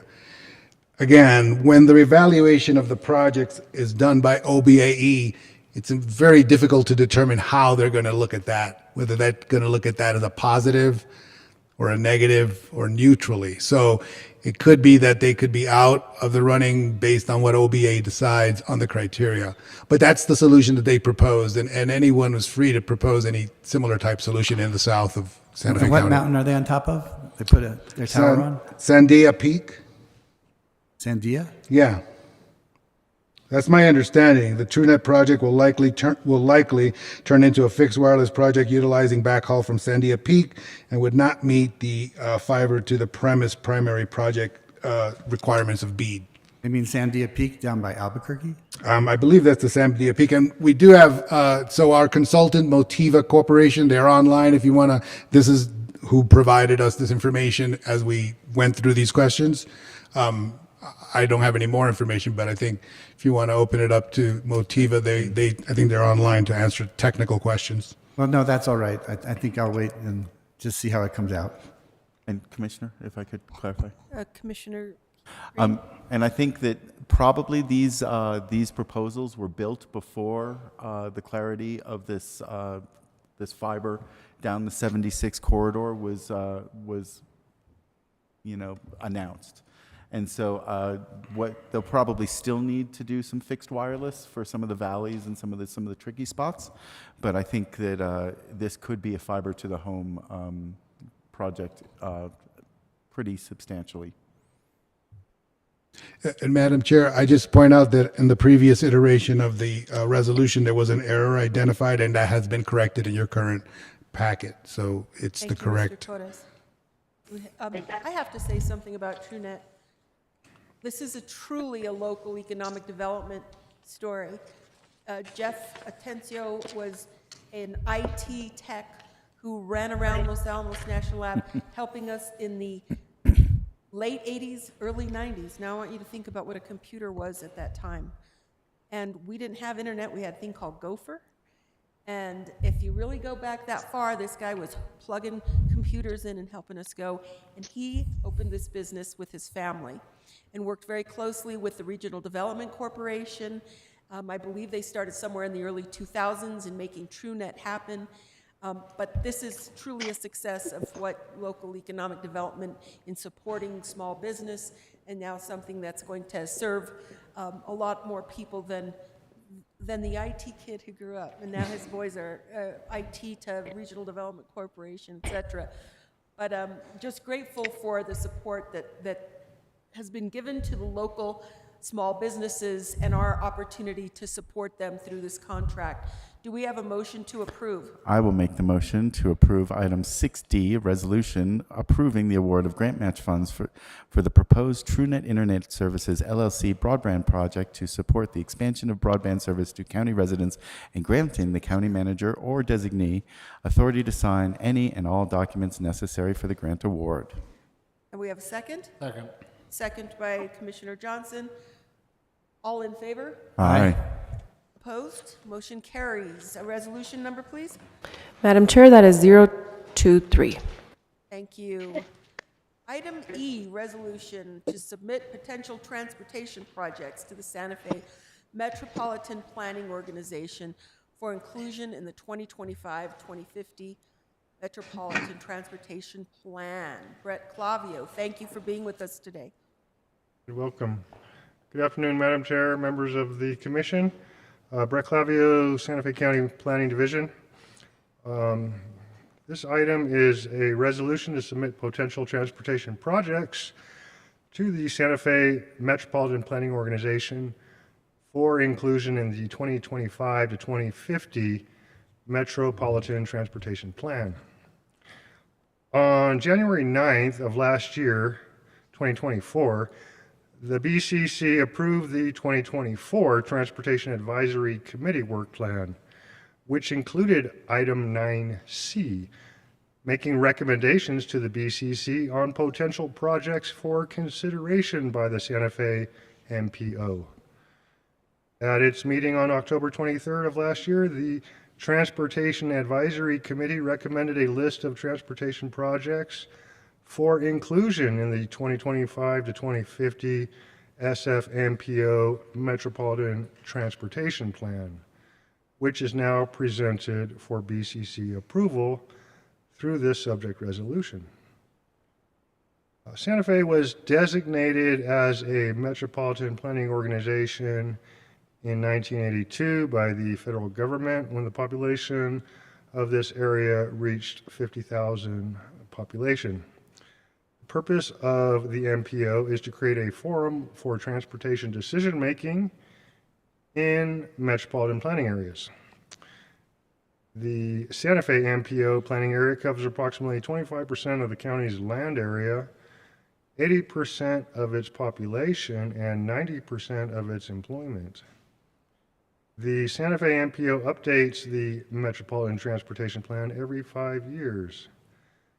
Every jurisdiction within the MPO planning area is invited to submit projects to the MTP list, which is included as Exhibit C. The purpose of the plan is to present a detailed transportation project list that will guide federal funding and agency priorities. This updated plan will cover the period from 2025 to 2050. Inclusion in the Metropolitan Transportation Plan project list establishes the project as potentially eligible for federal funding, leveraged through the MPO. Does not necessarily imply a local funding commitment until federal or state funds are secured.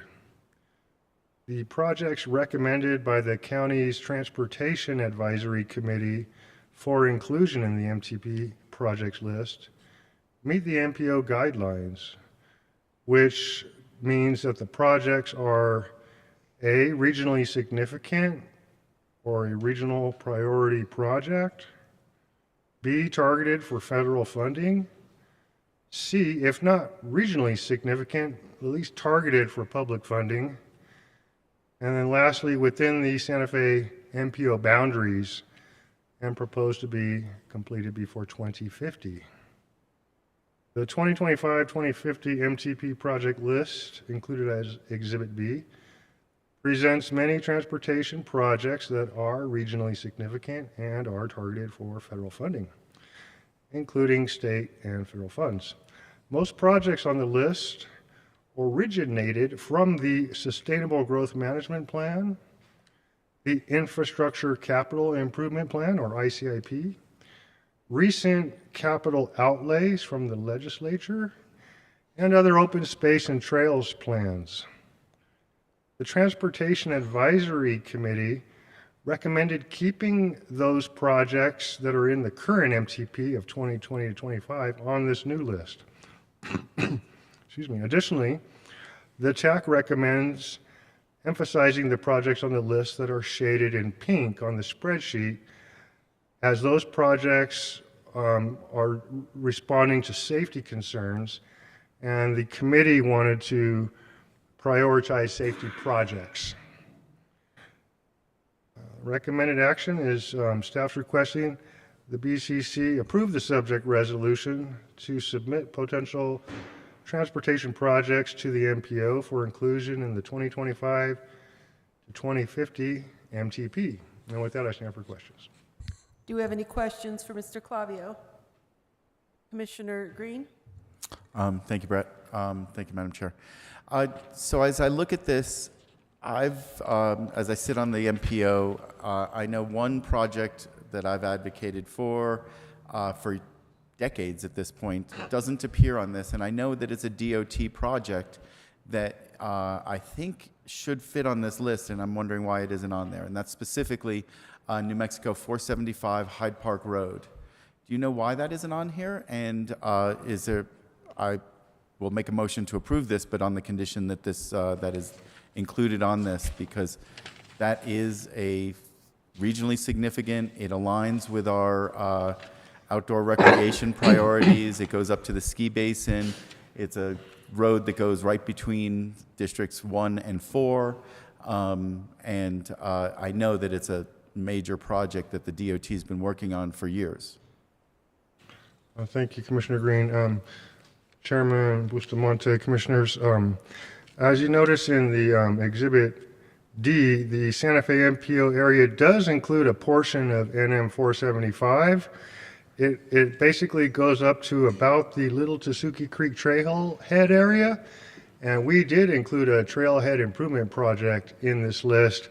However, the overall NM 475 corridor, the county didn't make a recommendation, as it is a state highway.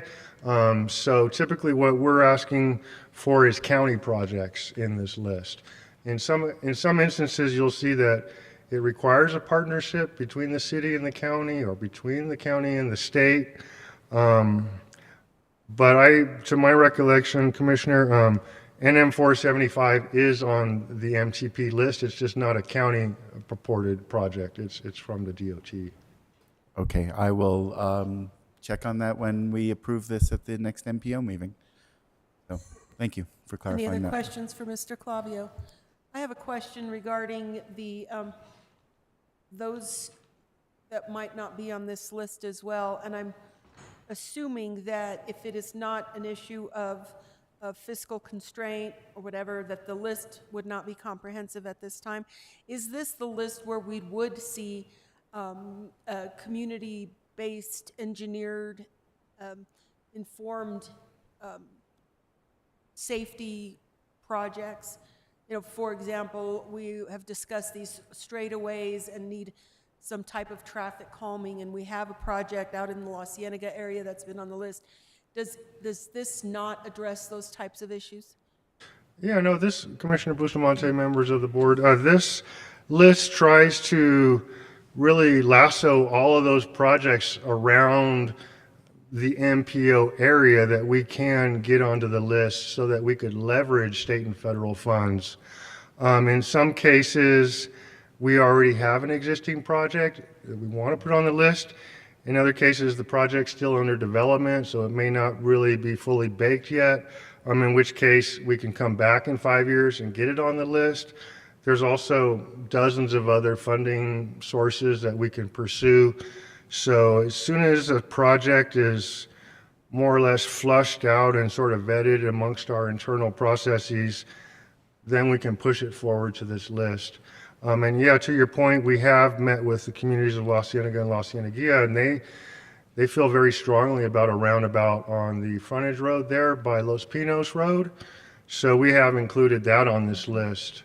What we have asked for from that community, or what the community has asked for of us, is a community-wide plan, not just for Los Pinos, but also the Calle Debra, and that there would be a community-informed engineered plan. Do I understand that that in its entirety is funded and supported to move forward?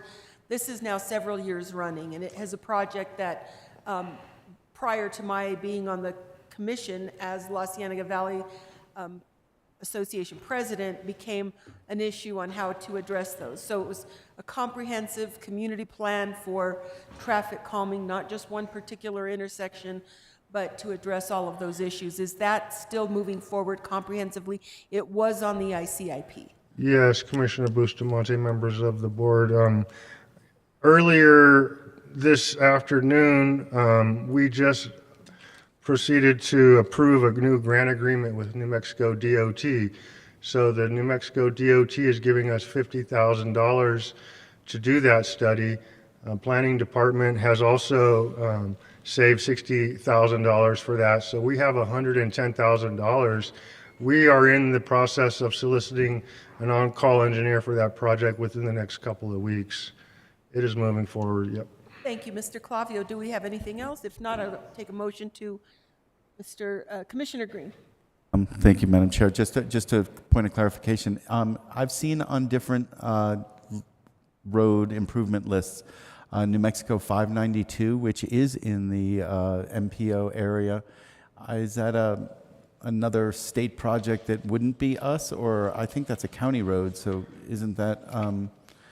There's a bike lane project up there. There's some widening work that has been proposed up there. Is there a reason that that doesn't show up on this? Commissioner Green, Chair Bustamante, yeah, NM 592 is a state highway. So again, we're trying to not step on their toes and tell them what to do, but yeah, it's a state highway. So. Wouldn't adding it, at least from our point of view, add some oomph to us wanting it, showing that we want this to happen, even if the state decides that they don't believe that we want it? I think it's fair to bring it up at the Metropolitan Planning Board meeting, to add that at the policy level of the policy committee. Okay, I will do that again for that one, but I would love to have it included in this list so that I would feel like the whole board was approving that, but. Do we have a motion to approve? Or otherwise? I will make a motion to approve this with the addition of New Mexico Highway 592 added to the list. Do we have a second? Is Brett okay with adding 592 to the list? Commissioner Hughes, members of the committee, I'm absolutely fine with it. Ultimately, this is the wish of our board to submit projects to the MPO. Once it gets to the MPO, it's in another arena. So at the MPO level, they'll again reprioritize this list. No harm in asking. So I'm perfectly fine with it. Then I'll second the motion. We have a motion by Commissioner Green, a second by Commissioner Hughes. All in favor? Aye. Aye. Opposed? Motion carries. Thank you. Thank you, Mr. Clavio. A resolution. Madam Chair, we have a resolution number 024. Thank you. Time for break. At this time, we'll take a break until 1:45. Thank you.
Commissioner Hughes.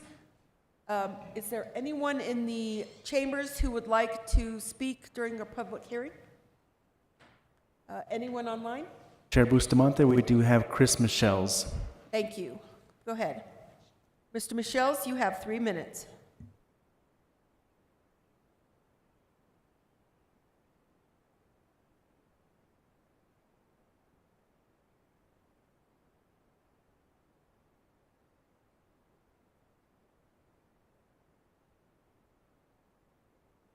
Oh, there, I'm unmuted now. Okay.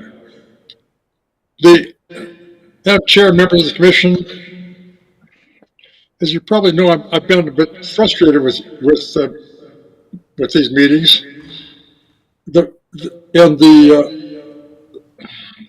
And part of my frustration is that it seems that you don't take your oath of office.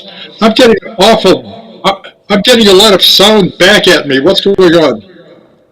My comments are showing up in my headset. That's better? Okay. That's so my concern is that you don't seem to realize that you're sworn to the Constitution and the laws of the state of New Mexico, which is very important, but it seems like you don't really believe it. Because what happens is, as soon as you complete your oaths, it seemed like at the very next meeting, you begin violating our laws. And the laws I have raised with you repeatedly is the OMA laws continue to be violated. EPRA continues to be violated. Your Sunshine Resolution gets violated. Your budget statutes get violated. I remind you, these are laws, and you've sworn an oath to be responsible to those laws. And my concern furthermore is that if the county council is not responsible to the laws, there's no place to go. If the county manager or the attorney violate the laws, they're your employees. So if you allow the laws to be violated and they violate them, what is the public to do? So I call upon you, please take your oath seriously. You're responsible to these laws. And you should be prosecuted, but nobody will prosecute you because you're actually in violation of the law. And you are directly responsible for those laws more than they are. A law that in particular is a problem right now is I've had an EPRA request. I put a records request in since November, which I can't seem to get records on, and it concerns records from the vote. I just simply asked to see the presiding judge's materials, and I've been promised those in November, and I've yet to get them. This, as far as I can tell, this is a direct, continuing violation of EPRA. You are directly responsible for EPRA, and you just don't seem to care. Now, I don't understand you. I just really don't understand you. I don't understand why you have no respect for the laws which you are sworn to. And if those oaths mean nothing, then perhaps you should tell us that and stop just ignoring the law.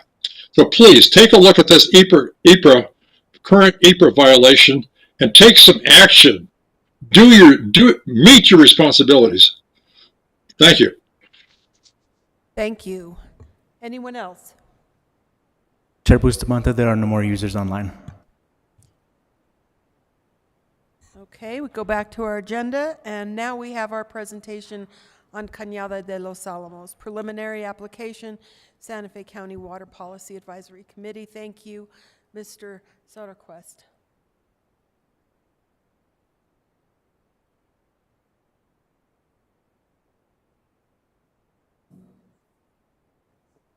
And how's that? Very good. Okay. Well, let's see if I can maintain that. Anyways, my name is Travis Soderquist. I'm the Deputy Utility Director for Santa Fe County. And I'm here to present on Cañada de los Alamos' preliminary application to become a wholesale water customer from Santa Fe County. In this presentation, we are going to have their preliminary application, the Water Policy Advisory Committee's report on that application, the County Utility Division staff report on that application, as well as some supplemental information and a request for direction to staff in accordance to Resolution 2015-121, which that resolution pertains to county water and wastewater services.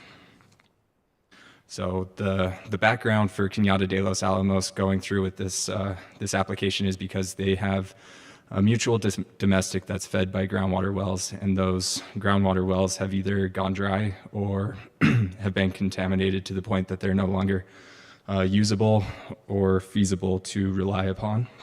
And so they have been pursuing funding to research different methods about remediating their water supply issues. One of those is getting grant money to drill a deeper well to try to reach the groundwater, but that proved unsuccessful, and that well produced water at 1 gallon per minute.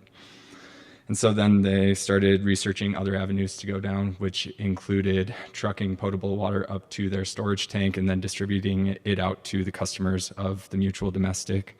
But that's not a long-term solution, so they're looking for a more feasible long-term solution, which would be becoming a wholesale water customer of the county.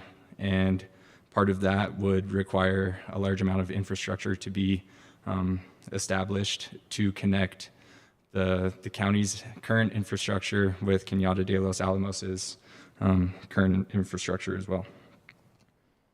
And so some of the things that need to be taken into consideration is the entire scope of the project, WPAC's report regarding the project, and then the staff report, and all of that has to adhere to what Resolution 2015-121 lays out.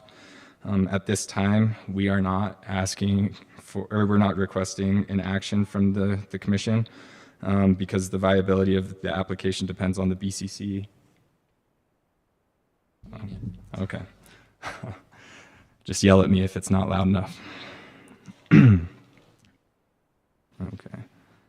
So the viability of this application depends on appropriating adequate funds to build the infrastructure necessary to provide wholesale water service to Cañada de los Alamos.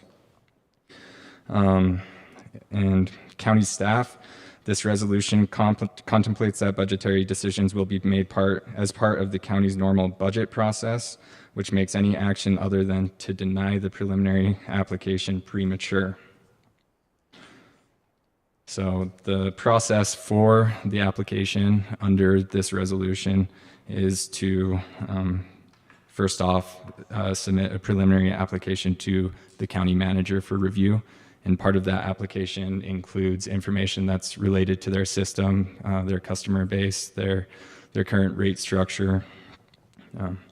And then they would then have that reviewed by the WPAC, then the staff, and then it comes to the BCC, which is the step that we're on now.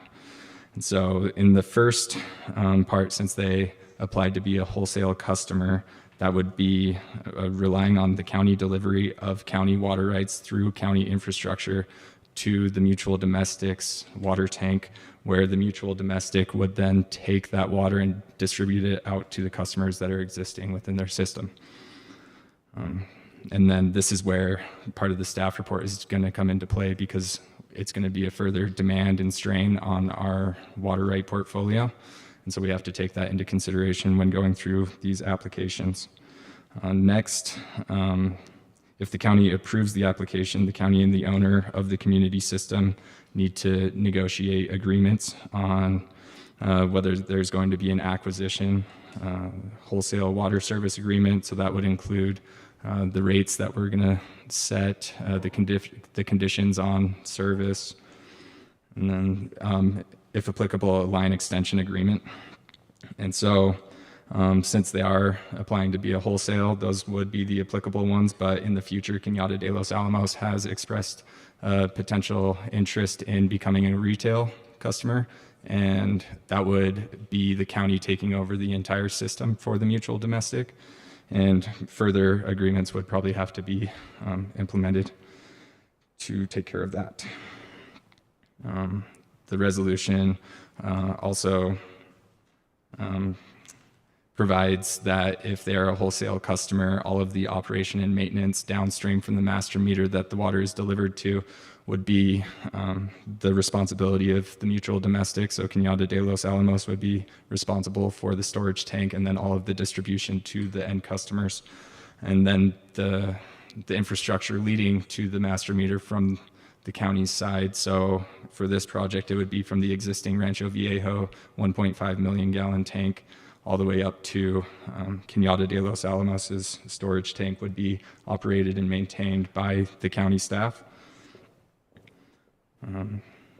So within this application process, I've already alluded to this a little bit, but there's 2 steps to it. So to put it simply, there's a preliminary application, and if that gets approved by the Board of County Commissioners, it proceeds to a final application. But part of the preliminary application, like I said, goes to the county manager to verify that all the required documents and information is prepared and presented. It then goes to the WPAC for review, where they will give a recommendation, and then it goes to the staff for their review, where they will write a report, and then we present to you. When it gets to the final application, it will require some more comprehensive information for their financial and logistical details for their system. And so we'll probably want to include some preliminary negotiations on what the service agreements would be, just so that there's an idea of what the financial liabilities for the county would be and what the financial liabilities for the mutual domestic would be. They wouldn't be set in stone because that would have to be approved through the BCC, but it would be nice to have at least a rough idea of what agreements we were working towards. And then I'm going to read this verbatim from the resolution, which I'm going to butcher this, but it's section 3, subsection 4, part B. That might not be the right nomenclature for that, but unless extraordinary circumstances exist, preliminary applications shall be submitted to the manager on or before November 15th for consideration during the next calendar year. The manager and staff shall evaluate the preliminary application and present it to the BCC along with staff recommendations before March 1st, if possible. Any operational or capital funding associated with a given application shall be considered and budgeted, if approved, during the county's normal annual budget process, typically beginning in March of each year. So that's important to kind of show that we're within the timeline and we're getting it to you guys prior to going through the budgeting process and making you aware of some of the considerations to take into account while you're also focusing on some of the other projects that the county is going to be undertaking. So the WPAC report, which was prepared and submitted, went through the technical memorandum that was presented to them from Cañada de los Alamos, which was generated from a PER that Cañada de los Alamos hired a consultant to do with some of the grant funding that they acquired. And the Cañada de los Alamos came and presented on September 5th to the WPAC. And then on October 2nd of 24, the WPAC approved a report with its recommendations. And the WPAC report recommended that an approval of the Cañada Association's application for bulk water service from Santa Fe County. Go through. Sorry, I butchered that reading too. WPAC further recommends that the county and Cañada Association proceed with a written memorandum of understanding, memorializing their mutual understandings regarding the project and proceed with the project without delay.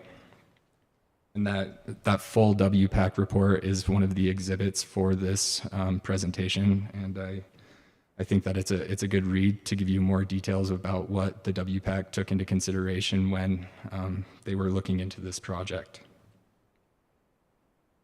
And so after the WPAC report, there was a staff report written, and in that staff report, there was supplemental information to both the technical memorandum and the WPAC report that was presented through the exhibits today.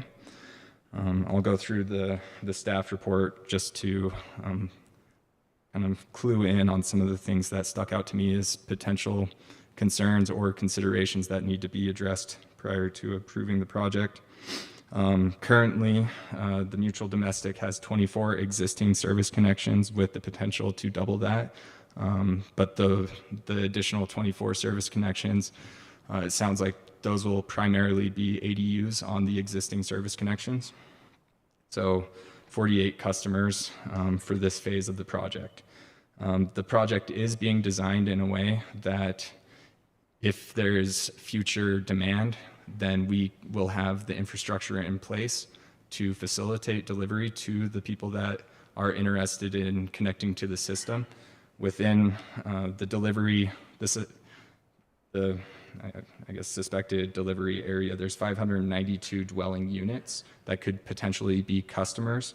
At this time, we don't know of any desire from those other dwelling units, whether they want to become county customers or if they want to maintain their current water delivery system, which is primarily groundwater wells.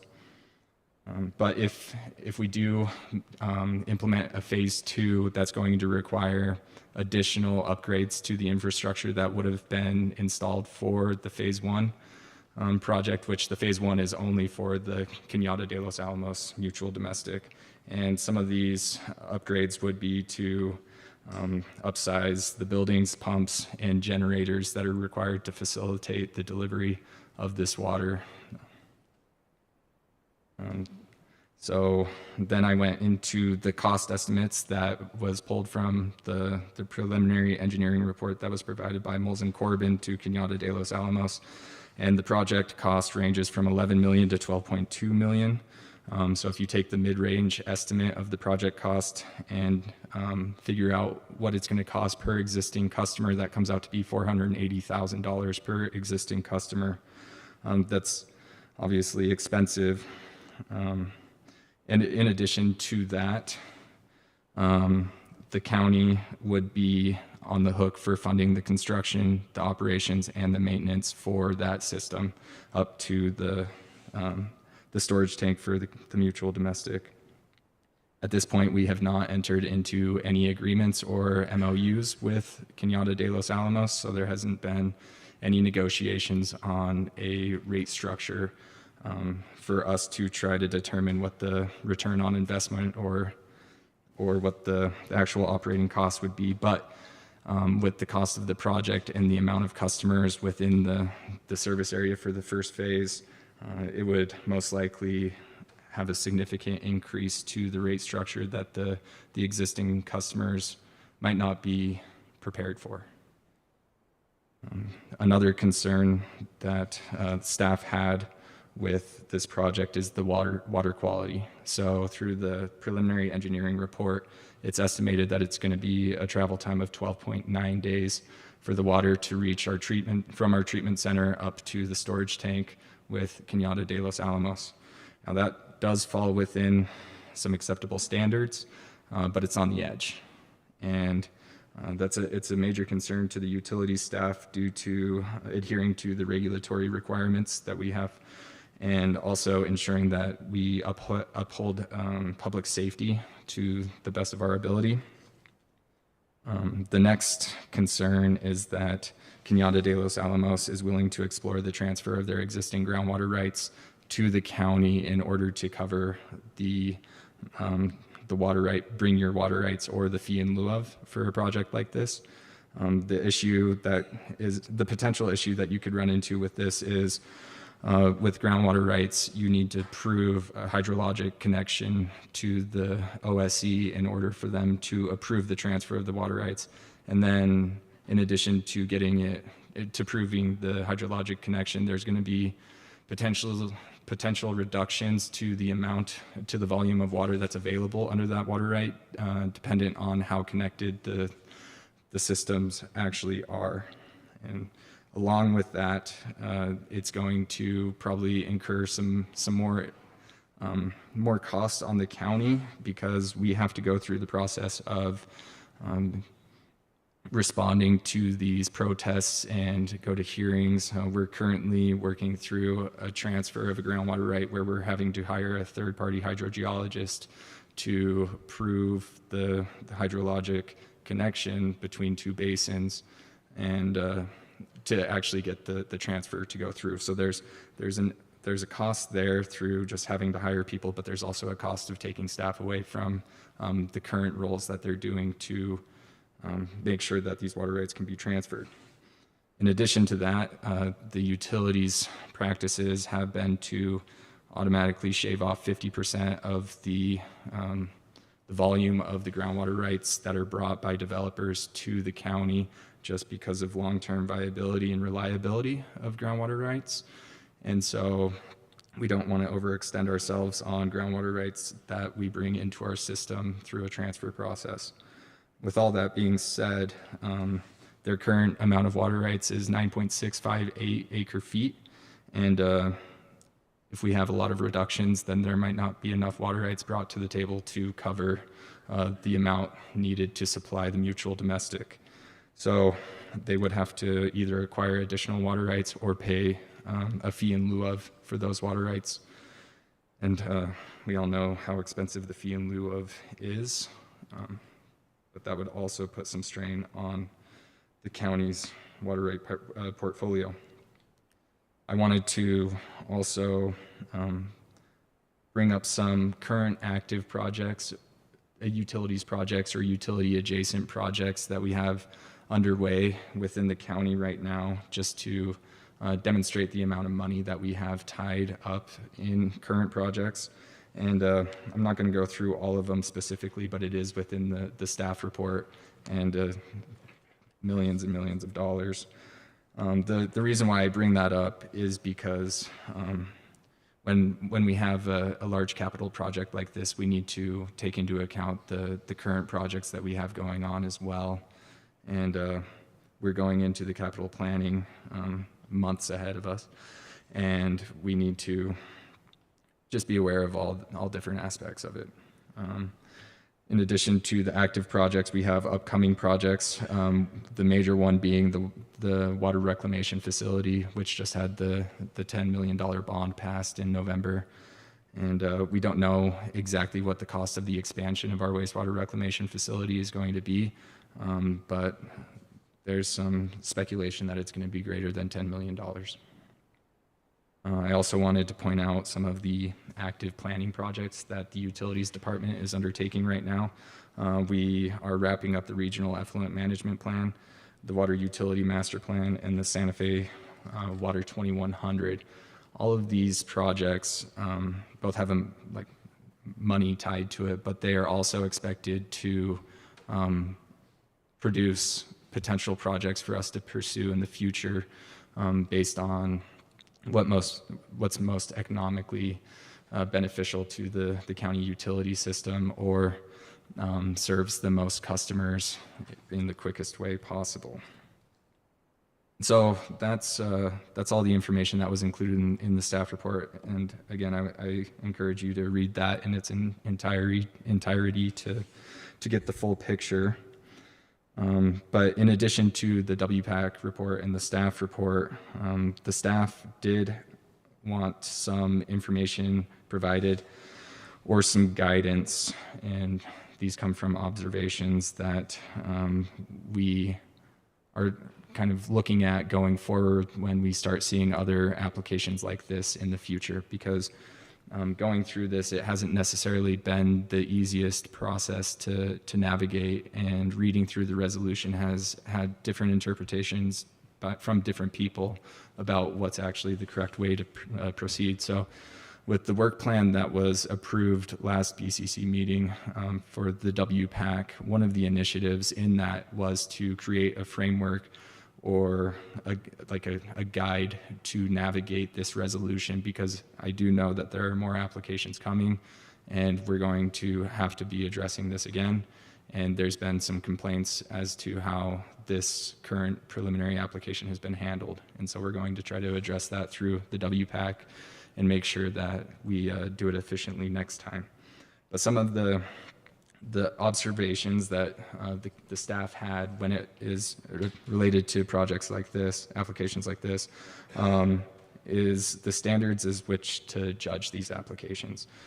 We don't know what a permissible cost per customer or required return on investment is, and it makes it difficult to be consistent and transparent when evaluating these applications. And then the second one is there is a possibility that we consider alternative solutions to this. So we know that the issues with Cañada de los Alamos are not going away. It's issues with the groundwater and its contaminations and groundwater levels and stuff like that. So the problem needs to be addressed. And if this project is too expensive or deemed not feasible or not approved, then another solution needs to be figured out. And so there's, just off the top of some of the staff heads, one of the potential alternatives is a wholesale water delivery service. And so that's currently how Cañada de los Alamos is addressing their situation, is having potable water trucked up to their system and then distributed out. But it's through a private party and it's cost prohibitive. So there could be an alternative solution where the county provides a more reasonably priced service that can meet the needs of that. Like I said, it's just a potential alternative. So with this resolution, it does require action from the BCC, but at the beginning of the meeting, I said that we're not looking for action yet. But some of the potential BCC action at a future meeting comes down to this paragraph from the resolution, which BCC may approve, conditionally approve, or deny the preliminary application by resolution, require additional information or submission of supplemental reports, or take any other action regarding the preliminary application as it deems appropriate in its sole discretion. If the BCC approves the preliminary application, the owners may submit a final application in accordance with Section 6 and any other requirements imposed by the BCC. The approving resolution shall authorize any county expenditures as described in the WPAC report for the preparation of the final application. If BCC denies the application, no further action will be taken, subject to the owner's right to petition BCC at a later time. And to wrap it up, as indicated, county staff believes that the preliminary application cannot be approved until the BCC considers the capital costs associated with the application as part of the normal budget process. And with that, I'll stand for any questions. Do we have any questions for Travis? Commissioner Johnson? Yeah. Thank you, Travis. That was thorough and helpful, and I do have a number of questions. I might break in the middle and let some other commissioners take the floor. Travis, you gave us a lot of information, but I feel like the context of the wells failure is missing from this presentation. Do you mind just giving like a brief backstory on that? So far as you know. As far as I know, one of the wells, the groundwater levels have just dropped below the point where it's actually able to be pumped out. And then the other well has heavy metals introduced into it. And so the contaminant levels make it dangerous to drink. So those are wells for the mutual domestic that are circulated to 24 households, if I have that right. Mm-hmm. Are other wells in the area experiencing similar issues? Are those potential future customers for a project because their wells are also at risk of failure? As far as I know, I haven't heard of any complaints from other well owners. One might presume, given the terrain of that region and well failures, even in my neck of the woods, which is further to the west of that. I think what would be helpful for making a decision in this sort of thing is to understand better the water tables in the region and to not just anecdotally but more systematically understand how many wells are failing and at what rate. And I know that sometimes that can be difficult for the county to obtain because people sort of solve it on their own and they're not metered and things like that. But I want to point out that in addition to well, my just the tank that stores water for my well went out earlier, and it is a total nightmare to lose water for even half a day. I mean, it totally freaks you out. So I want us to digest that information and also to commend Cañada de los Alamos for being extremely proactive over the last couple of years. And as noted in the WPAC memo, been very proactive with encouragement from the county. So my next question has to do with the standards, and you note that there are concerns about standards for how projects are vetted and how the I guess the sort of ratio of infrastructure costs to number of homes served is something that you would consider. Do you all in Public Works have a are you actively developing those standards? Are there preliminary sort of working plans that you can give us a preview on? The one that I'm most familiar with is with the Pewaukee Basin Regional Water System. And off the top of my head, I believe it's 15 years for return on investment. Okay, 15 years for return on investment. How many households are served by that, or how many pipes are there? You're testing me. I want to say it's 1,700 customers. Okay. I'm looking around. I won't make you do the math, and I guess we'll have to do that on our own. So how many? There's 24 customers for the mutual domestic now, potentially 48, but there is in the staff memo. Let me just bring it up. Estimated to there is. This could be designed with a second phase to serve future connections estimated to be 592, 600 dwelling units. Whereabout is that? I took a look at the sort of region, and I just, how did staff identify 592 dwelling units? Yeah, so that actually came from the technical memorandum from Moles and Corbin, and they did a more stringent analysis than what the county did. And so it's just surrounding communities either on the way to or just below Cañada de los Alamos is the impression that I got from their report. So do you have an understanding, and you're much more of an expert than me as far as the technical engineering expertise goes, why is the project cost so high? I mean, I look at other projects also in rough terrain. I'm looking at, I know they may not be as long, but these are, if you visited Cañada in the last little while, it is you're driving into the foothills of the Sangre de Cristos, and there it also goes up and down into various terrain. But I guess I'm trying to grasp why it's $12 million and not half of that. Yeah, so included in the project is going to be two booster pump stations, 8 or 9 miles of pipe, and the pipe is being upsized. So that's one of the things that does not need to be upsized in the phase 2 is the pipe size. And so it's more expensive because we are doing a larger pipe size. Then, let's see, all of the pipe either is underneath a road or has to go under roads. And so there's going to be a lot of road cutting and replacement. We have to go under the interstate to get the water to Cañada de los Alamos, and then we have to go up the hilly roads to get all the way up to their storage tank. Is there any present application of above ground pipes for water? And I mean, I'll need to be, I have no idea. So I'm just wondering, it seems like.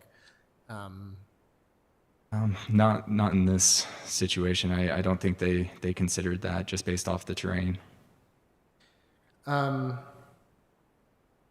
Okay, maybe I'll just finish all my questions since, and we'll see if people have others. I just have 2 more. You mentioned the memo, an alternative water delivery service. What's the frequency of water being delivered to Cañada de los Alamos' mutual domestic at this point in time? I don't know that off the top of my head. Okay. Can you give us, it's like a 50,000 gallon tank is what I believe serves the system. So do you have an estimate of how often that would need to be refilled? Sorry, I am making I'm trying to think. So Typically, you'd probably see, let's just throw a number out there for customers using about 5,000 gallons per day or something like that. So you'd probably have to fill that tank at least once per week. Once a week? Yeah. Okay. Or, sorry, but per day, per month, 5,000 gallons per month. 5,000 gallons per month, okay. So within a month, you'd fill it sometime within 2 weeks to a month? Is that what the rough estimate?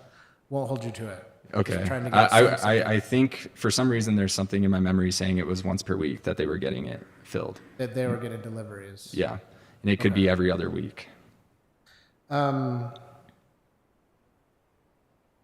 So, the issue that I see is that if there's no possible expansion to this under a alternative delivery plan, although you do propose something like that. Is there a more fleshed out proposal? I mean, delivering water daily, I mean, it might actually be much cheaper than 12 million and it sort of pencils out or something like that. But I'm just trying to think about like how realistic something like that is. So how far in that thinking have you gone? We have only scratched the surface on that thinking. We haven't really done any of the analysis to what it would cost to purchase the tanker. You'd have to hire at least one FTE to be doing the driving. So yeah, we haven't really looked into the logistics of it, but it's just thrown out there. Okay. Well, it seems to me, and why I'm sort of asking this line of questioning is that, the wells are in this region and expanding out towards the west, affecting, further into my district, into District 1, making some big assumptions about the water table, but are, not going to, the water table is not going to rise.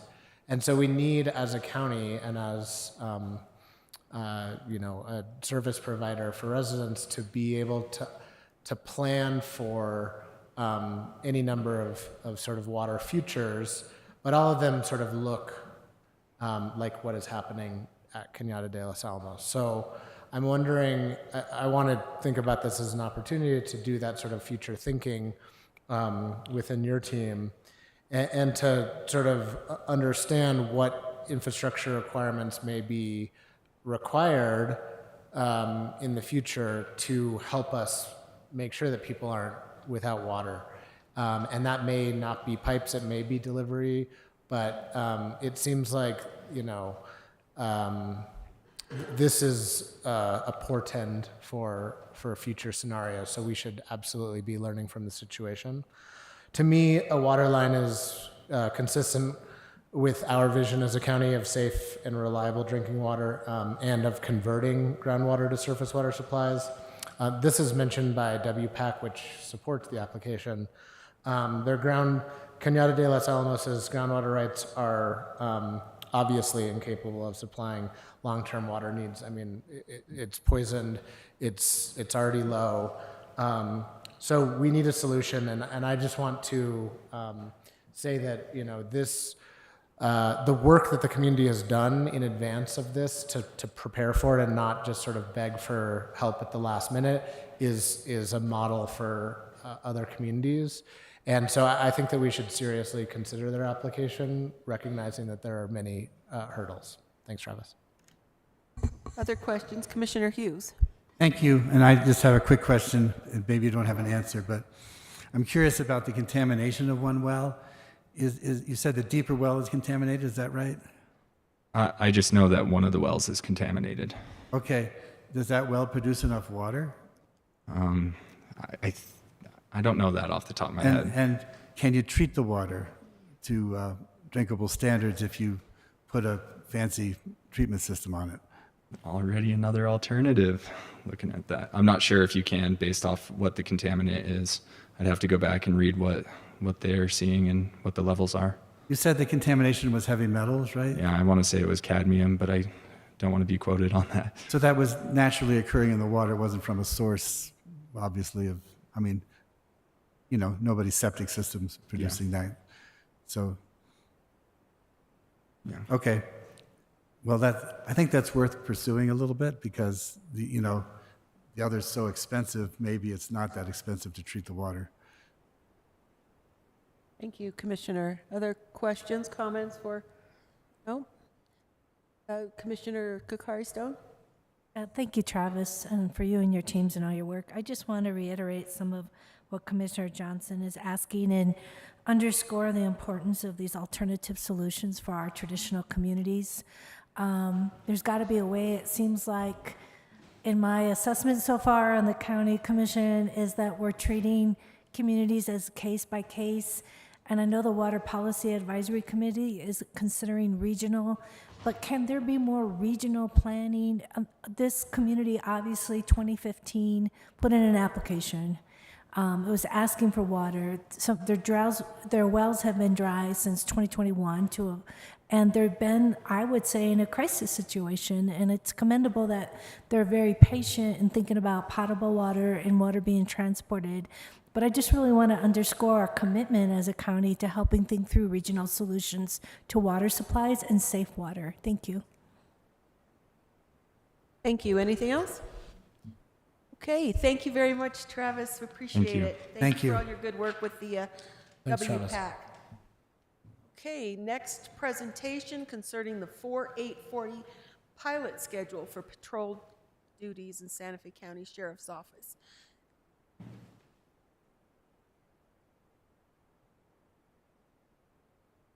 Hello, I'm Charles Connor, Data Analyst Manager for Santa Fe County Department of Public Safety Administrative Services Division, here with the Sheriff. Madam Chair, Commissioner, Sheriff Mendoza, and we'd like to start with just a brief intro from the manager in reference to this pilot program, if that's okay. Thank you. Thank you, Sheriff, Chair, Commissioners. The County Manager's office and the Sheriff's office and Sheriff Mendoza and his team, work collaboratively to develop the 4-8-40 pilot schedule for our patrol deputies. It was meant to address the physical and mental well-being of those deputies who chose to opt in to the program and pilot schedule. It was also meant to help the county with regard to our recruitment and retention efforts in the incredibly competitive field of law enforcement. In essence, what the pilot schedule allows is that for a regularly scheduled 10-hour day, and patrol deputies have 4 regularly scheduled 10-hour shifts, the deputies are allowed to use up to 2 hours of administrative leave per regular scheduled shift to engage in physical and mental well-being activities. Again, this is meant to address their physical and mental well-being and in recognition of the fact that they're often placed in stressful situations as well as required to sit for extended periods of time. So throughout the development of this pilot program, and the sheriff, was clear, throughout that to be continued, the pilot program would have to work for everybody. It would have to work for the county as an employer. It would have to work for employees, and it would have to work for the community first and foremost that we're here to serve. And so the policy contemplated that a variety of metrics would be, information would be gathered relative to those metrics and analyzed. And this is a first presentation of the data to date relative to the 4-8-40 pilot schedule. Thank you, Chair, and thank you, Commissioners. And I'll turn it over to Chip and the Sheriff. Madam Chair, Commissioners, I would just like to say that giving a little history back on this pilot program, about a year ago I was approached by 2 of my recruiters and in the training department, and they came with this idea. They said, hey, Golden, Colorado started this pilot program. It's called the 4-8-40, and I think it will benefit our employees. I think it'll bolster our recruitment and retention. And can you sit down with us for an hour so we can pitch this to you? And I'll tell you, when they sat down and told me that we were gonna provide the employees with a couple of hours of admin time to do physical activity and mental health and things like that, I was like, whoa, what an idea. And I just wasn't really sure, whether I could buy into the program or whether the county would support it. But before they gave this presentation, they told me, Sheriff, sit down, please listen with an open mind. And I think as they pitched it and sold it over the first 6 months, it was something that I understood more was important for our employees, was important for retention and recruitment for the agency. And I think what you'll see here is the first 4 months of this program, and I'll let the data speak for itself. And I think what you'll see here is an increase in job satisfaction, an increase in productivity, and increase in retention and recruitment, all the things that these recruiters told me that may happen. And I think we're getting a little taste of it actually happening. So I'm going to let Chip go over the data. He's the data expert, and he helps me understand these charts because they can be a little complicated. But I'm here to answer any questions and just chime in to some of the good things that I think this pilot program has accomplished over the last 4 months. So with that, I'll turn it over to Chip. Well, thank you, Sheriff. Well, spoiler alert, it seems to be going very, very well. I just wanted to walk through how we got to this data. And so we have a number of cohorts compared to Golden, Colorado. What happened in Santa Fe County represented as a natural experiment because we had individuals, deputies, who opted in and opted out. So we had essentially two groups. Of that, we created a comparative group of 25 individuals. Those were individuals who were on the force previously, essentially 1 year prior to the implementation of the program. That consisted of 25 individuals. Our opt-in group, 44 individuals, opt-out, 6 individuals. The study period kicked off October of 2024 and is planning to run through March 2025, assuming that everything goes well. A couple of additional things. Our opt-out and comparative group consisted of 22 individuals. So you cut down that 44 to 22 people who were on the force previously. And then our opt-out plus comparative group were just 3 individuals. So something to take note. So we'll start out, anytime that you see all SFCSO, that's the entire Sheriff's Department. So these are looking at all calls for service. This is sourced from the RACC's CAD, the Computer Aided Dispatch. By trade, I'm a SQL developer, so I'm able to connect to the database with read-only access and furnish these Power BI reports. A lot of them are available live and refreshing if you decide that you'd like a copy of these reports up to date yourself. So starting out, and the formatting is going to be the same for all of the charts. You have your gold, which is the study period. So you can see kicking off in October of 24. And then we have the other years. The most important one to pay attention to is 2023. We do see a pretty significant increase in the number of calls. Part of that is attributed to the self-initiated calls. That's where an officer in the field takes it upon themselves to either close patrol an area, conduct a traffic stop, essentially to be a more active individual in the field, which was one of the components of this study, is for the individuals to be more productive in the fewer hours that they're in the field. So you can see the numbers are playing out there. Again, increased activity. So now we're going to get into some of the grim side of this.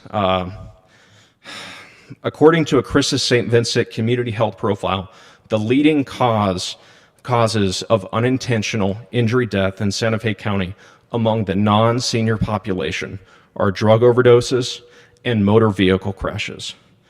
Active, self-initiated activities by the Patrol Division are some of the most consequential enforcement methods to contribute to the safety of the general public. Once an individual has made the reckless decision to drive while intoxicated or in an aggressive manner with disregard for the welfare of their fellow New Mexican. So you can see here that you have an increase in active discoveries of DUI cases in the field. So these are all self-initiated activities that you can see. You do see some seasonality that exists around the end of the year, but we do see an increase in stops. You do see a decrease in January. Could that be because of, moderated alcohol consumption at the beginning of the year? Potentially. But again, individuals are in the field, deputies are in the field, making sure that folks are, following the law when it comes to operating the vehicle safely. So now we're going to look at all Santa Fe County motor vehicle accidents. This is all subtypes. This is fatal, non-fatal, accident, non-accident. And you can see that slowly, we are starting to eat away a little bit and lower the number of motor vehicle incidents. These are deduplicated because oftentimes multiple individuals will call the RECC for the same accident. So we would like to see this trend decreasing as well, as the Sheriff's Department is more active in their enforcement in the field. So now we get to close patrol. And so I think the sheriff can touch on exactly what this is. Madam Chair, Commissioners, close patrols is basically a self-initiated call. So what a close patrol is on patrol deputies will go into the neighborhoods, the rural roadways, and patrol either areas that have been burglarized or we see an increase in crime, but they're out there and they're calling this close patrol out to dispatch saying, I'm here, I'm patrolling this area, and though some of those close patrol areas are dictated by crime statistics and hot spots that we're dealing with. So what it is it's a deputy out in the community patrolling. They're self-initiating it. Nobody's calling them out there. They're out there doing proactive patrol. So that's the definition of a close patrol in this instance. Thank you, Sheriff. So you can see that in October, you have kind of reasonable, normalized activity. And from that point on, it is to the moon. The activity, this self-initiated activity of the officers is commendable, and you can without question see that they are maintaining a more active presence in the field. Again, this is all Santa Fe County Sheriff's Office. This is irrespective of the different comparative opt-in, opt-out groups. So now we're getting into just some of the different nature types. So this is on the demand side. So this is when an individual calls the 911 center. All of this is within Santa Fe County, the Sheriff Office being the responding agency. And you can see we do have, starting in January, a slight decrease in activity. Again, we would like to see that go to zero. If the commission decides that in the future they'd like to see additional nature types presented here, we are happy to create custom versions of this reporting if you would like to see additional nature types for different county responses. So now we're getting into the comparative group. So these are individuals who were on the force last year. And now we're getting into the behavioral science part of this, is with this new schedule, how did individuals behave? And you can see, most importantly, due to the self-initiated activity, that there are substantial increases in the calls within the comparative group. So you can see, across the board, almost double in some cases. Increased activity in the field. And it's even more pronounced within the opt-in and comparative group. So if you look at either the 2022 or 2023 lines compared to the gold bars, they are out there. These men and women on the force are out there self-initiating calls, whether it's a traffic stop, whether it's close patrol, whether they see some kind of illicit activity in the field, they are there. So now, again, we're at the opt-in and comparative group. We're talking about traffic stops now. Again, one of the most important things that you can do to save a life within the general public is to ensure that individuals are operating their motor vehicle in a safe and responsible manner. And you can see that increased activity across the board compared to all previous years, showing to the point that when the officers are in the field, they are more active and proactive. Madam Chair and Commission, in reference to traffic stops, and we're talking about proactive patrols and productivity, you can see the increase in traffic stops as over the last 4 months. And I think going back to say that, we're hoping, the hope is, or the theory is that the more proactive we are, then the less accidents there will be. The more we engage with the motoring public, that we will, deter DWI and or arrest more people that are driving under the influence or intoxicated. And going back to the larceny and the crime slide, that the more proactive we are, the more we're out on close patrols in the neighborhoods, that hopefully, in theory, that these crime statistics start to drop because we're out there being more visible, more present, and more proactive. Thank you, Sheriff. We do have the opt-out group. Keep in mind, it is a substantially smaller group. We do see increases as well, but certainly not to the same extent that we do for the opt-in groups. And that's for traffic stops. Again, you can see in January it kind of normalized compared to the previous years. So now we're getting into overtime, which the cost savings aspect was one of the parts of this. So at the top, we have our opt-in group.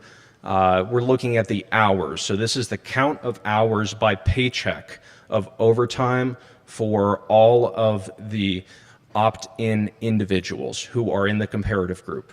So on the left, that is what you would call the pre-period. On the right, the bar chart, you have the post-period. So just doing a little bit of napkin math, if you look at the top right-hand corner, if you look at the pre-period, the count of hours, so that's not money, that's just hours of overtime, compared to the right, you can see over 1,000 hours of savings. So pretty substantial savings. 53% decrease in the number of hours of overtime. Opt-out groups, you don't see quite the significant growth, or it's quite the significant decrease in the number of hours. Next, we're moving on to whatever, Yep. Madam Chair and Commission, just on that slide on the overtime, I think what's important to point out is that, we realize that deputies were working a tremendous amount of overtime. And overtime is a couple of things, right? It's longer hours, it's more time away from your family, and we realized that was really having an impact on our employees. People were moving to other agencies, specifically to Rio Rancho, just to be an hour closer to their families. And it's all about the work-life balance. You hear that nationally, right? More employees are looking for more time at home, a more balance with their life and their family. And I think, what you see here is that there's less overtime. We're still being productive. We're still out there keeping the community safe, but with less overtime work, which leads to less burnout, less stress on our employees. So I think that's important to point out. So if you thought that the hours savings was impressive, we're going to look at the cost now. So almost $70,000 in decreased cost in overtime for your opt-in group, just over this 4-month period. The study that we had was so much more impactful than what Golden, Colorado did, because we were able to separate out opt-in and out groups. And you can see almost a 60% decrease in overtime cost. So that's another vehicle, that's hiring another officer. Just think of what an agency could do, multiply that over a year, 5 years, whatever it may be, and the savings that you come across is pretty spectacular. And so one of the aspects that we wanted to study as well, this is looking at the average response time. So this is from when the officer is dispatched by the Regional Emergency Communications Center to when they arrive on scene. And so this is looking at all Santa Fe County, the average seconds for priority 1 calls. These don't come in every day, but these are typically a life and death situation where someone needs to be there as soon as possible. And you can see that in October, it was slightly decreased. However, once we get to January and we put out some additional the sheriff put out some additional guidance, it improved dramatically. So this is across the board, all groups. Now we're going to get into yes. Sorry, I'm interrupting Chip just so I can put my 2 cents in here every once in a while. But going back to the response time, we noticed, and I think this is a key too to just having Chip here and putting all these analytics together. When you look at the data, you can see where to focus your attention. We noticed that during this trial period that this was one of the places that we needed improvement on. You can see where the bars are pretty close, or even sometimes a little above some of the other years when it comes to response time. And response time has a lot of different factors. It's how many employees are out on the streets, if they're on calls for service at the time, where they're located geographically in reference to when the call comes in. There's a lot of different factors, but you can see on the first 3 months, we saw room for improvement. We put out some direction, told our employees, look, this is an area that we need to focus on, get to the call safely, of course, but let's try to cut down the time of our priority 1 responses. And you can see that they responded accordingly in January and brought that time a little bit down. Absolutely. So having this data as well, it allows the department to get feedback on a weekly, monthly, or even a daily basis. Because the sheriff and Sergeant McCarthy, who's one of the training sergeants over there, has access to this live dashboard, so they can look at the metrics in real time that update daily. So again, that's all Santa Fe County for priority 1. All calls, you do see improvement, but where you really see the differences once the information was put out to improve response times in December, you can see that in January, it absolutely improved significantly. And I think that's something to be applauded. This is the opt-in group for priority 1 calls. So once the message got out there that individuals needed to respond in a more timely manner and to be cognizant, not just that it was being recorded, but also that an individual's life could very well depend on how quickly somebody could get to the scene. Improvements were made, and they play out in the gold right there. So that's the opt-in group for priority 1. For in general, you see some normalization for the calls, but really it's all about those priority 1 calls and getting an officer to a situation when it is life and death. Opt-out group, it is a much smaller group. They don't respond to a priority 1 call every day, so we can just kind of go over this. You do see some improvements for all calls for the opt-out group. And again, especially in January, that message was taken to heart that individuals needed to ensure that they were getting to scenes in a much more timely fashion. Now we're getting into some of the employee satisfaction surveys. We have, going from the top, October, November, December. This is an average of the score. I believe it was about 8 or 10 questions that opt-in individuals were provided. And so you can see that the averages float over, I think it's 8.5, 8.5 for the most part. So individuals seem to be very, very pleased with the program overall. Some additional notes, we do have the January results that just came in late yesterday, and we do see increased improvement in satisfaction through that as well. We go through the employee satisfaction by shift, so you can see that the days are generally more pleased with that. Oftentimes they might have had to kind of battle traffic previously, and they can adjust their schedule appropriately. So you can see the different satisfactions for the different months for the different shift types. Moving on to the years of service, what kind of presents most are the individuals who have been with the force the longest, seem to understand and appreciate the program most because they have a baseline of which to compare it to.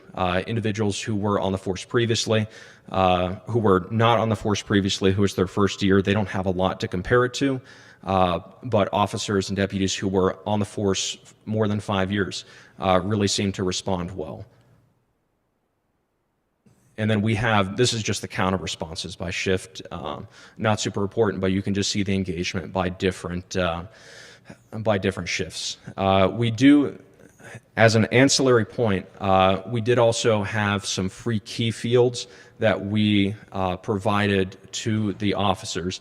We didn't feel that it was appropriate to include it here. There were kind of a mix of, not a mix of reactions, it was overall positive.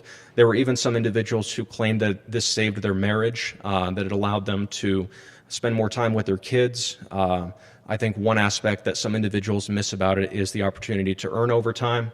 But overall, you can see that individuals and officers are very pleased with this program. So we're getting into sick time. Most importantly, we're going to look at our opt-in group, and this is for the last 3 months of the various years. So that'd be October through December of 23, October through December of 24. Almost halved the use of sick time. So whether that was for a doctor's visit, whether that was for a mental health day, you can see that sick time is being used significantly less under this new program. We're getting into some of the field metrics now. So this is the count of citations by month by all patrol division. And you can see, starting in October, once this new program rolls out, exponentially more citations distributed. That means officers in the field ensuring that the motoring public is behaving appropriately, responsibly, operating their vehicle.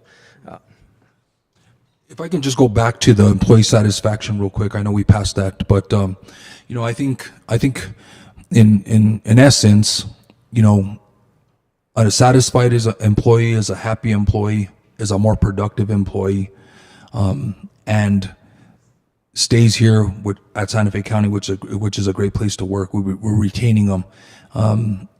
We started off this in 2024 with, I think, the high of 28 vacancies. It was devastating to us. We had a hard time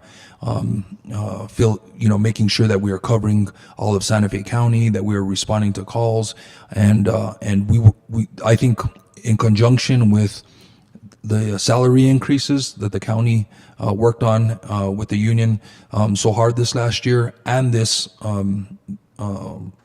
pilot program schedule, I think that had a severe impact on recruiting people.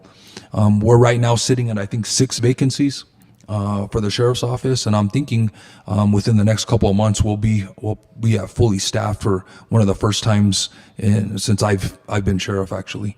So it's very promising. But I just want to say that our employees seem to being enjoying this schedule and taking advantage of it and being proactive. Absolutely. There's only a couple more slides, so we're almost there. Okay, so we got citations.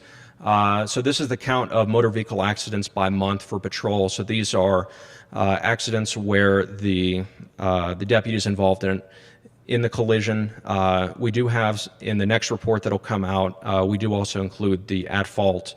So not all of those ultimately end up the fault of the patrolling officer. But you can see, obviously, they're in the field more, and you also have some poor weather that pops up in December. One thing to note is that in December of 2024, I have an amendment. Sorry, that's for the next one. Those numbers are accurate. And then these are the number of workers' comp claims by month. There was only one that occurred in May 2024, so it's a very irregular occurrence. Finally, we have the count of citizen complaints. Additionally, we have in the future version that'll come out the sustained complaints that will come out. So that number that you see there are not ultimately what gets sustained. I believe it's about half that. And now we come to our workforce metrics. So these are, you could call it the churn rates, the hire rates, whatever it is you want to call it. So we've got our hired, resigned, retired, and terminated. And you can see that there's a substantial increase just prior to the implementation of the program in September of 2024. 4 more officers came on, likely because they understood that the program was going to roll out and they would have increased quality of life. And beyond that, you don't see decreased resignations. It's pretty standard. And I think you're just going to continue to see additional recruitments and hirings that continue through the new year with more data. And I think that's the last slide. I guess we can stand for questions if the commissioners have any.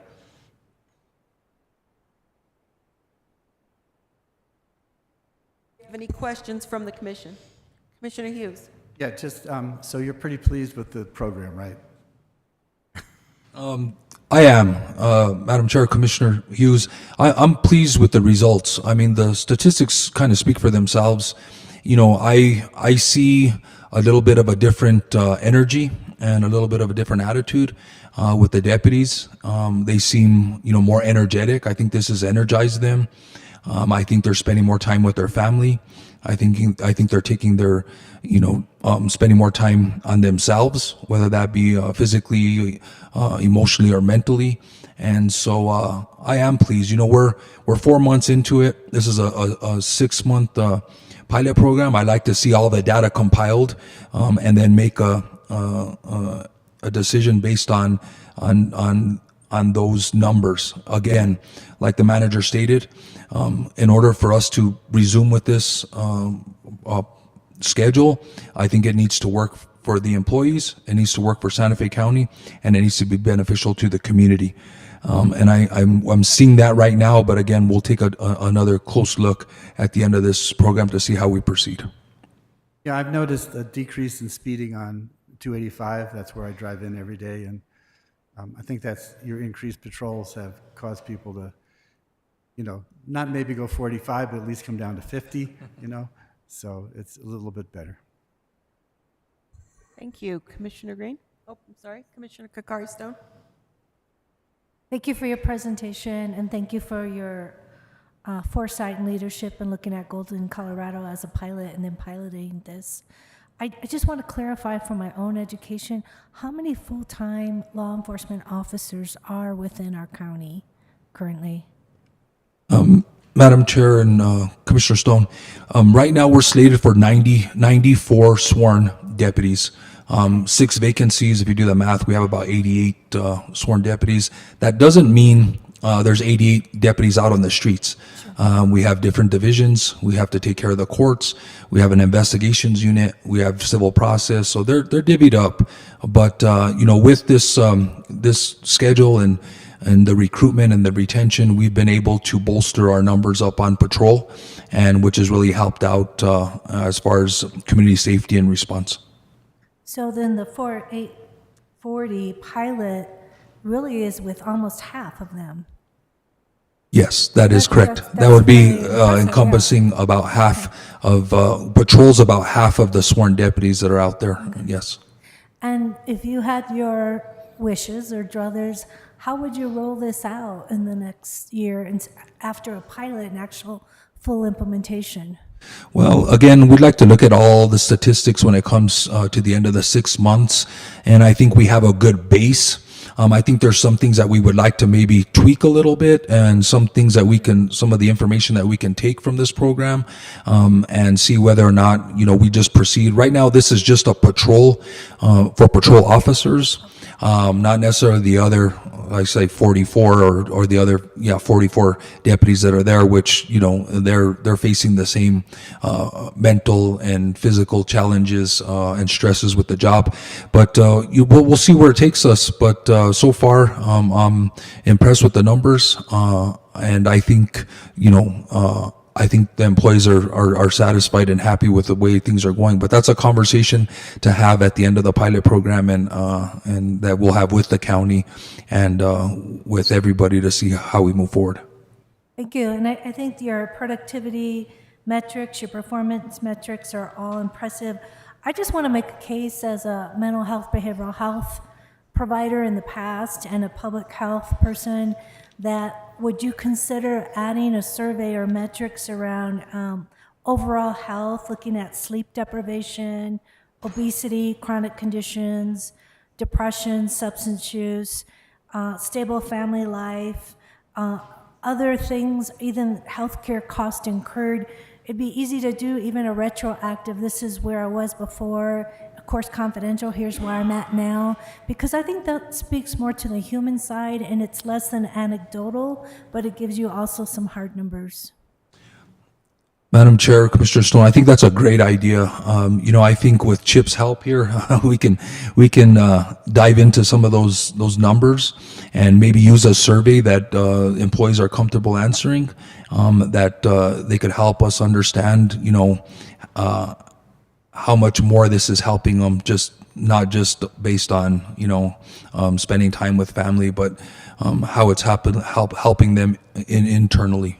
I think that's a great point. Thank you very much, Commissioner. Commissioner Green. Thank you, Madam Chair. Thank you, Sheriff. Thank you, Chip.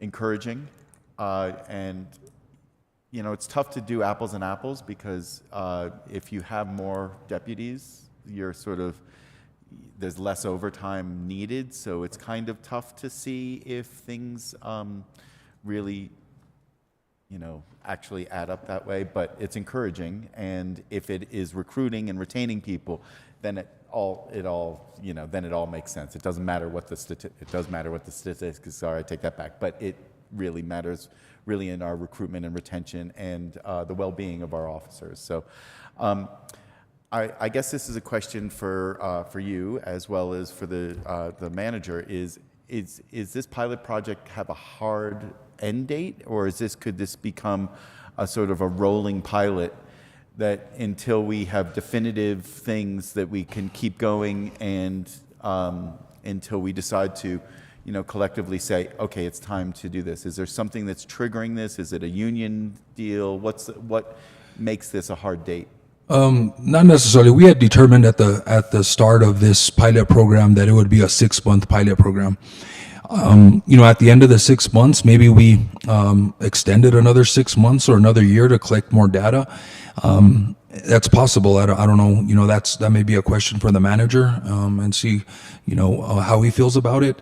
But we can continue collecting data and making sure that it's beneficial and we're seeing the results that we like and are beneficial to everybody. There's a lot of different options when it comes to the end here in March, but not to say it cannot be extended, and for what time, I guess that's a discussion that needs to be had. And then, asking the folks that are in the opt-out whether they want to opt in, right? Oh man, I wish I'd made that decision. Well, or the people that have opted in and say, would you go back to the old thing and start to see, right? Where people want to be, which cohort they want to be in. And maybe after the 6 months, you sort of give, you swap things and you say, the guys that were in it before suddenly say, man, forget it. I'm going to Rio Rancho, right? And then you say, no. Okay, we'll let you opt back in. Just in a way to really understand the personal dynamics of that choice and to see, and then also getting the statistics on a longer runway. I agree, and I'll let the manager maybe answer your question also. But on that point, I've had people submit from the opt-out group to try and opt in, and we had made it very clear that it was for the 6 month period. I haven't heard anybody that has tried to opt out from opting in. So that's promising, but I'll turn it over to the manager. Thank you, Sheriff. Chair Bustamante, Commissioners. I just wanted to add to what the Sheriff said. The policy definitely contemplates that the pilot schedule could be extended to gather more data to fully evaluate the success of the pilot, in which case folks would have the opportunity to opt out of the extension if they wanted. But in any event, we did build that flexibility into the policy so that we could evaluate whether or not more data would be beneficial to make a long-term decision. Thank you. Last, or any issue with the union at this point? Is this something that the union has accepted and is encouraged, or is this something that they're have some questions about at this point? Madam Chair, Commissioner Green, we haven't polled the union in reference to how they feel about the actual, if we implemented this schedule as permanent. I think that would, have to be a discussion with us and the union. Right now, it's because it's a pilot program. I, as the sheriff, have the authority to go ahead and change the schedule temporarily, and that's what we've done. But if we move on to some form of extension for a long period of time, or a permanent making of this schedule, then that's something that we would definitely bring the union to the table to talk about. And then I know that union negotiations don't happen that often, so let's look ahead to try to sync that up. Maybe this is one of those things that can happen, of course, with probably lots of hours of discussion, but let's make sure that they align and we don't miss those opportunities, or keep the pilot going until the time is right. So. Yeah, absolutely. Thank you. Good point. Thank you. Any other comments? Commissioner Johnson? Thank you, Chair. Briefly, I'm sort of wondering if you can, I think I need a reminder of what activities are sanctioned under this program. So I think it's going to the gym or going to, see a counselor, but can you give me a fuller range just so that I can imagine? So it can fall under, anything that's pretty much reasonable when it comes to physical activity, right? If you're walking, you're biking, going to the gym, you can do a slew of behavioral health or mental health. If you're going to go, talk to somebody, if you're going to go do yoga, you're going to meditate, you're going to go, to counseling, if you're going to, there's a lot of different things. As long as it's been reasonable, we haven't had an instance where there has been an unreasonable use of the time. Those are determined by the undersheriff on a case-by-case basis. But I think the employees are being reasonable and using the time wisely. Thanks, that's helpful. And is there any data on what is sort of the most commonly used activity? Is it going to the gym? Is it going to meditate? Yeah, Commissioner Johnson, we can, there has to be, we've been tracking the reasons, and we could at the end of this, or even before the end of this, probably compile and maybe get a graph chart of what the deputies are doing the most or the least, and get that information. I think it'd just be easy or interesting for us to see, because it would give us a sense of sort of what is working for your team in terms of sort of rejuvenating them. Absolutely. Thank you for the presentation. Thank you. Thank you. Any other comments?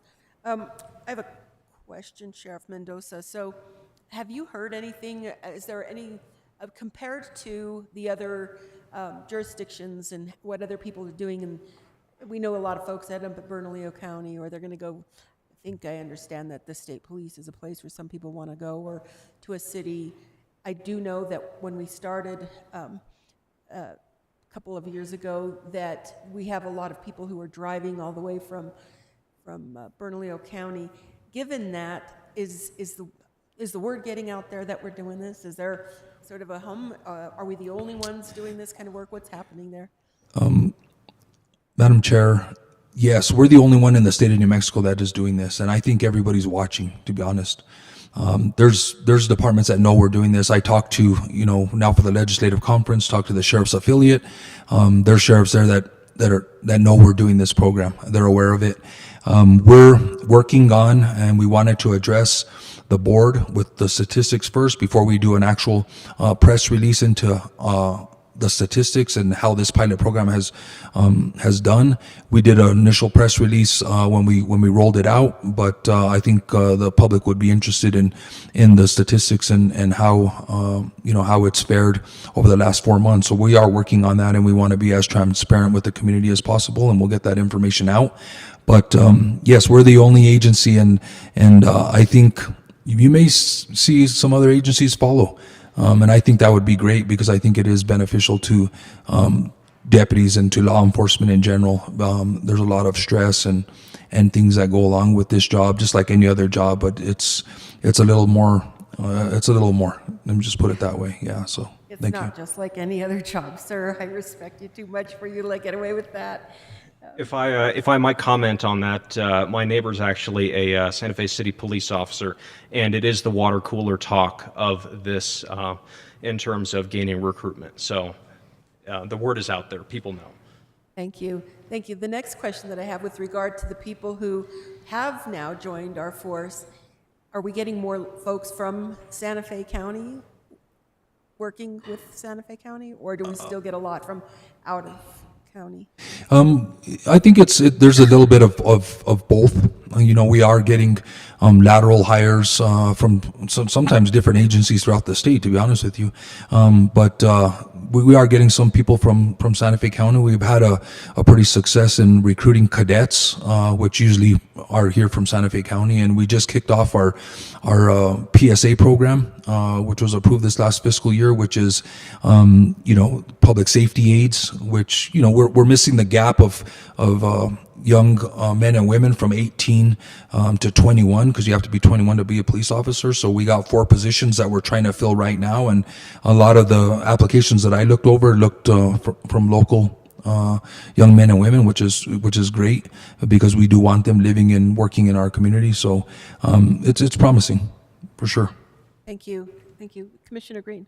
So there's a great opportunity over at the legislature to go poach a few state police officers. If you want to go, they're all standing around protecting the roundhouse. Go over there and tell them how wonderful it is to work for Santa Fe County and how cool this program is. And don't pull them from our market, right? Because you're robbing Peter to pay Paul. But when you pull them from Las Cruces or you pull them from Las Vegas tour to Santa Fe County, then we're up one for our market. So anyway. I appreciate that, Commissioner, and trust me, I brag about this pilot program any chance I get, and to anybody that'll listen. So, and we might give them an EV too. Thank you both very much. Appreciate it. Good Thank job. you. Okay. On to matters from the county manager. Thank you, Chair Bustamante, Commissioners. Don't have much by the way of miscellaneous updates. Do want to remind each of you, as well as the general public, that Santa Fe County Day at the New Mexico State Legislature is scheduled for next Tuesday from 8 a.m. to 12 noon. I hope to see you all there, and we'll have staff from various county departments and elected offices, all having tables to showcase county services and programs. Beyond that, be pleased to hear from Mr. Miller relative to legislative updates. Thank you. Thank you. Okay, Mr. Miller, thank you.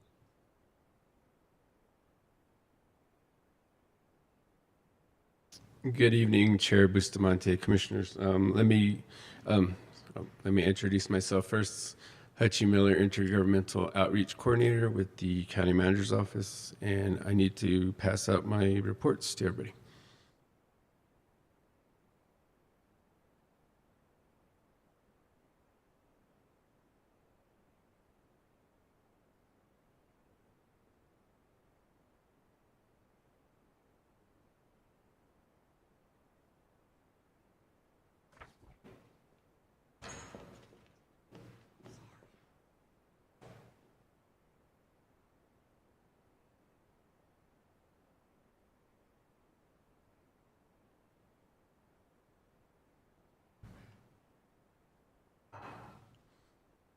So I believe I can go through this rather shortly.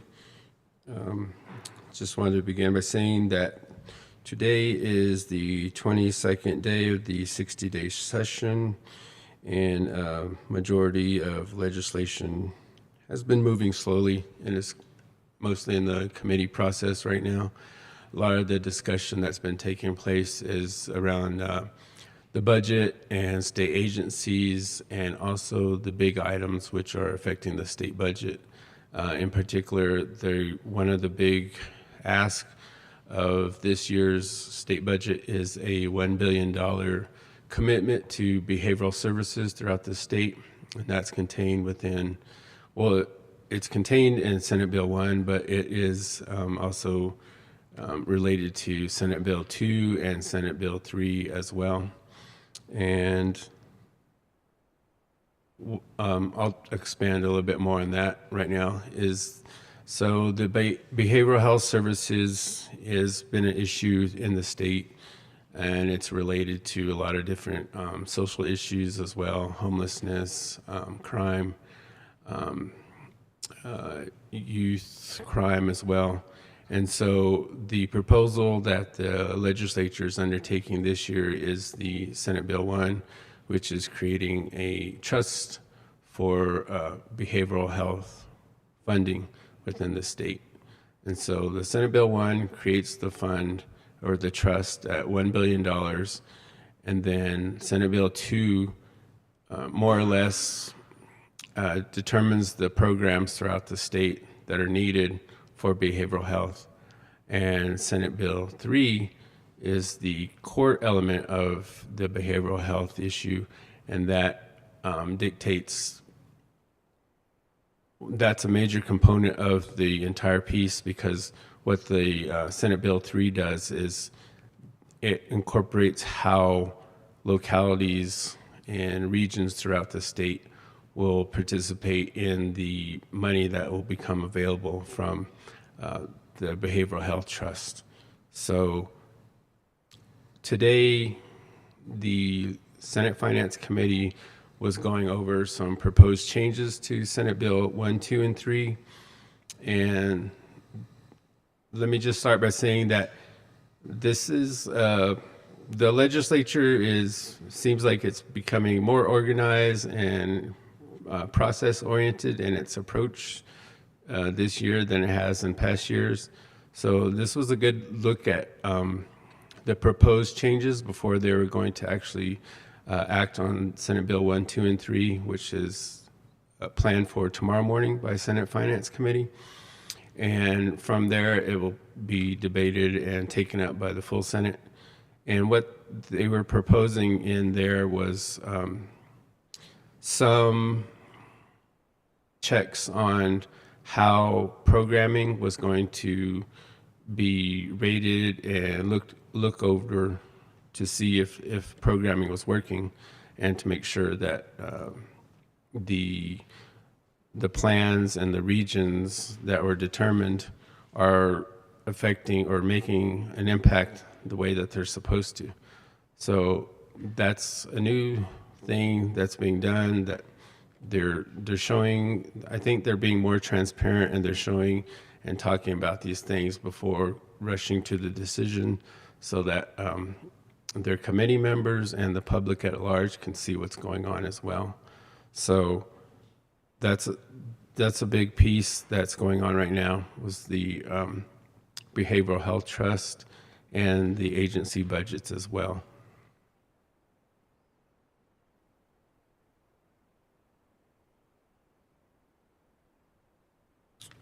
Just to add on that as well, is that within the legislation that's proposed right now, within those three bills, it's hard to determine just exactly how localities will be utilizing this money. The first element within the legislation is to basically assess the different regions within the state to see what is needed. So some places might have certain behavioral health services in place. Some may not have anything at all. Some may be more focused on youth, some may be more focused on homelessness issues. So it's probably expected that actual trickle down to the localities from the Behavioral Health Trust may not be for a few years off. And those specifics aren't provided in the legislation currently, and they'll probably be occurring in the agency or administrative rules that go along with the implementation of the plan in its entirety. So as far as the report, like I had mentioned earlier, there isn't great progress being made as far as bills. And in the first section, with the items listed in green, it shows that there's 7 House bills that have passed their committees and 1 House memorial and 6 Senate bills which have passed their committees. And so those will be going on to either the Senate, the full Senate, or the full House. And there isn't a crossover yet of bills, like House bills going to the Senate or Senate bills going to the House, just as yet. And the introduction of bills seems on track with what it has been in the past. They're in the 300s right now, both on the House and the Senate side. And the last day for introduction, which will be next week, February 20th. And so we'll get a better picture of all the different items that are introduced and will be on the table. In the remaining pages of the report, pages 9 through page 28, these are some bills that, this is basically listing all the bills that have movement. They've passed at least one committee, so you see that they do have traction and that they're on their way of being contemplated, at least at this point. I wasn't going to go through anything in particular. There isn't anything of, I guess, great concern to the county within the first section that have passed committees that I don't believe that the county needs to act on at this point, seeing how they're still on its house of origin, either in the House or the Senate side. So with that, I just want to leave time open now for you to ask any questions, and also just to let you know if there's any legislation related to a specific subject matter or appropriation. I can list out all these type of things by subject or by where they're positioned at in the process, or however you might want to do a search of legislation, just to let you know. With that, I'll be happy to answer any questions you have. Questions for Hutchie?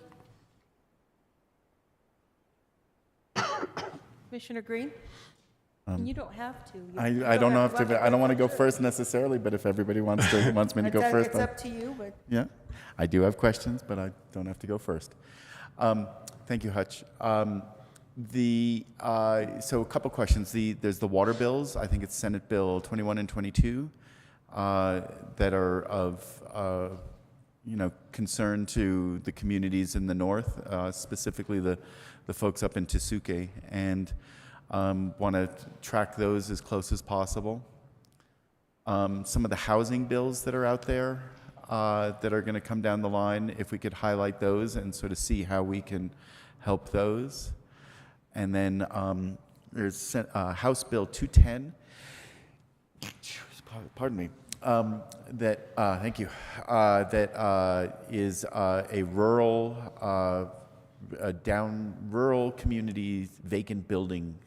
So in communities that are sort of like forgotten and left behind, it might not be so much in Santa Fe County, but there might be some communities, whether it's like Cordova or Chimayo, where these vacant buildings are have high barriers to redevelopment, And this bill would allow state CID to lower some of those requirements, and if we could follow those as well.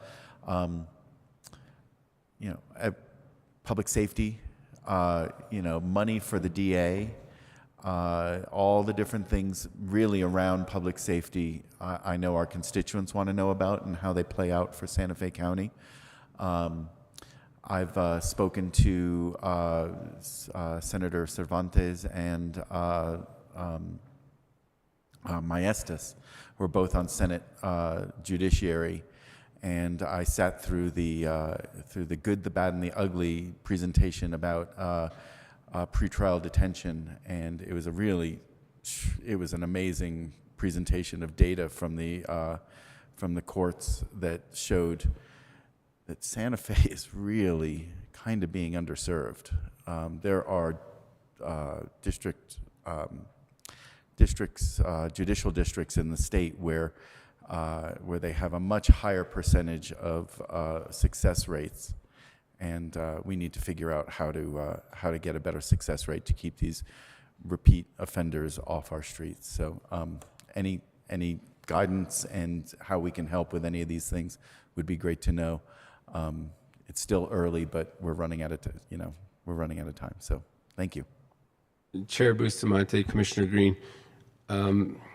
I'll make sure and provide you more information on these. I am tracking the legislation by the priority resolutions that the commission has in place. So for instance, housing, I have a tracking list with everything housing related in there.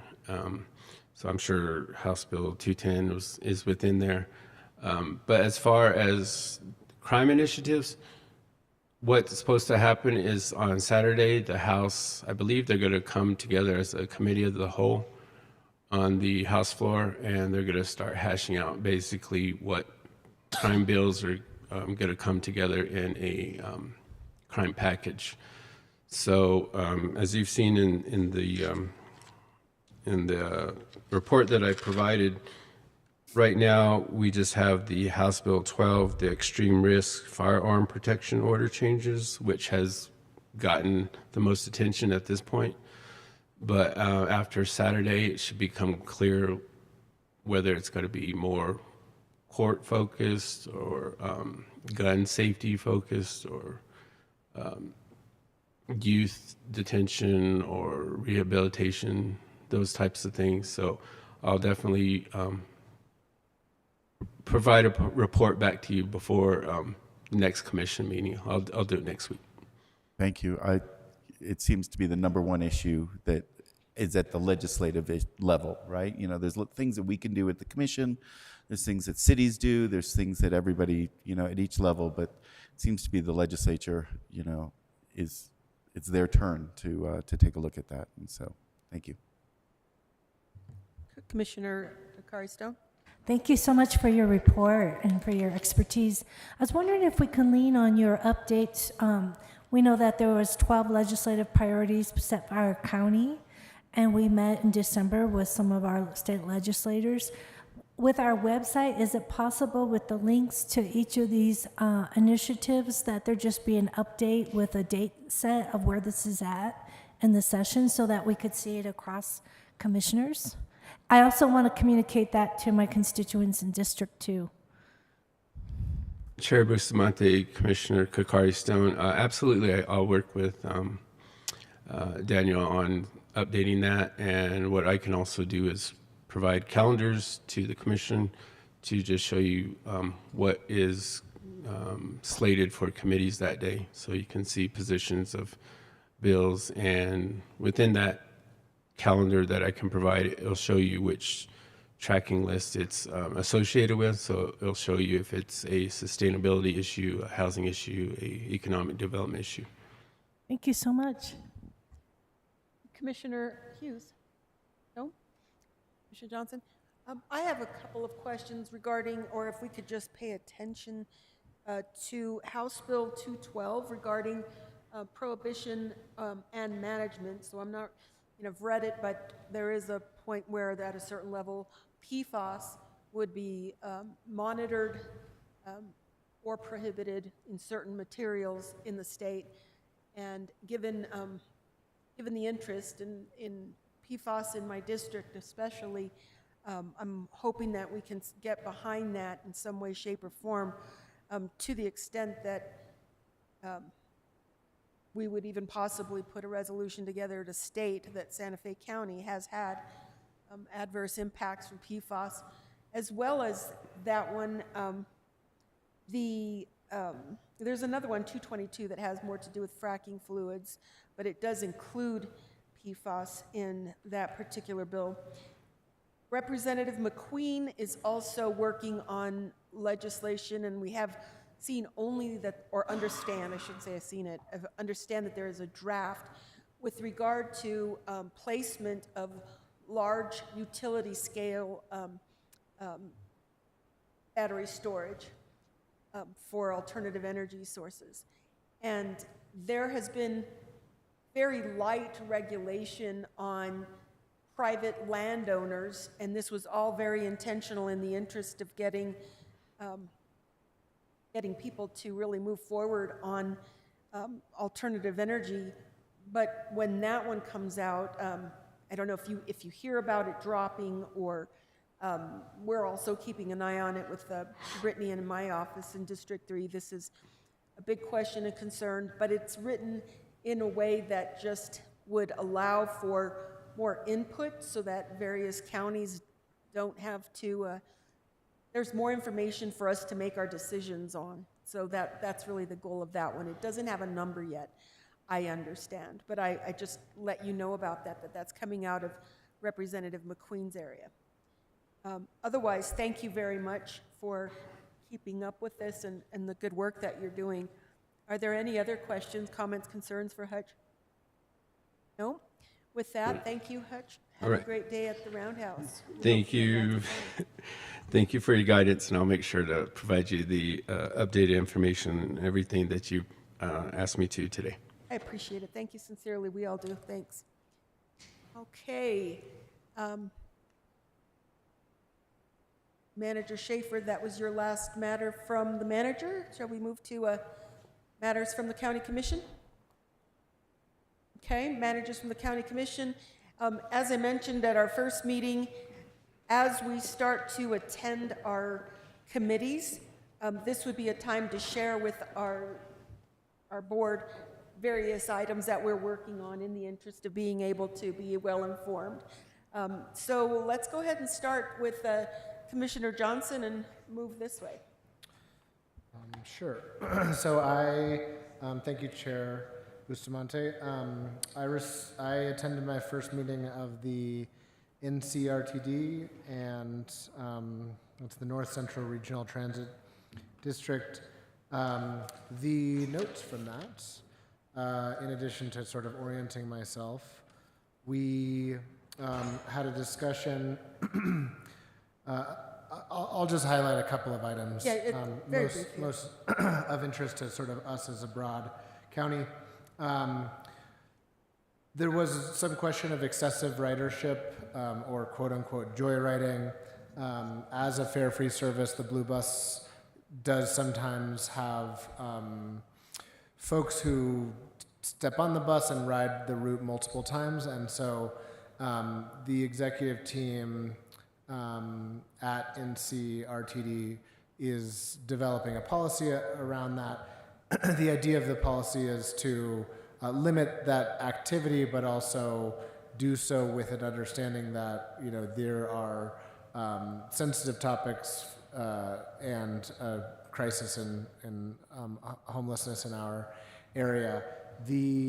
I would say the two sort of takeaways from that: NCRTD does participate in Unite Us, which is a behavioral health connective services network that is related or coordinates often with Santa Fe Connect. So that was, I think, a good way to train up folks who run Blue Buses to make those connections for those in need. And so that is one item that I think would be of interest to the Commission. Another is that we overwhelmingly approved during the board meeting an application for the NCRTD to apply for solar in their bus lots. As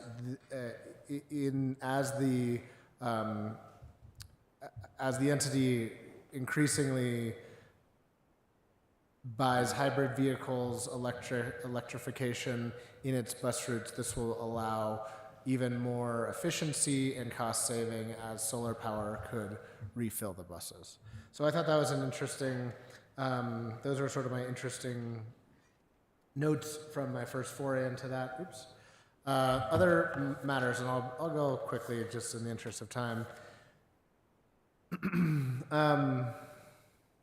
I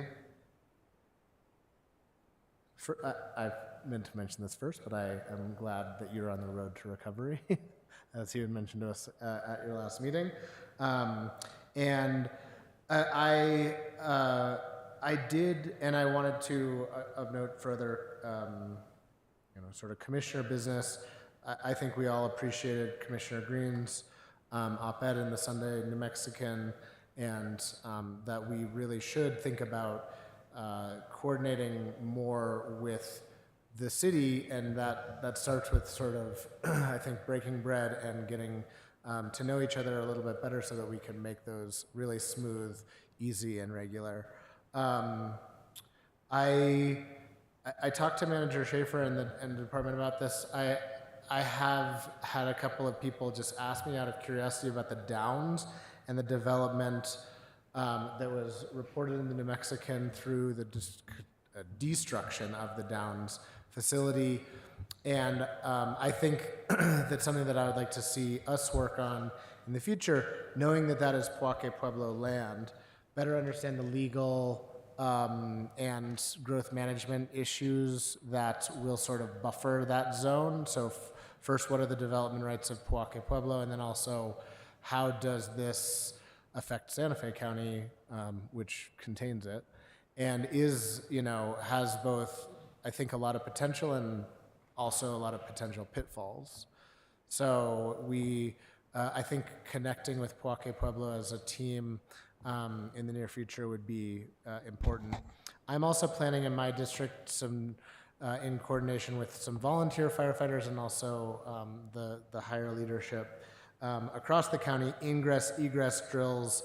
A lot of my district has neighborhoods that are sort of one way in, one way out, and there has been a precedent for this under my predecessor, and I think that it really had the ability to bring neighborhoods together and understand for themselves how to organize that, but also for departments, be them volunteer or paid department teams, how this is going to work in a particular area. And it also gives training to those who are in the department.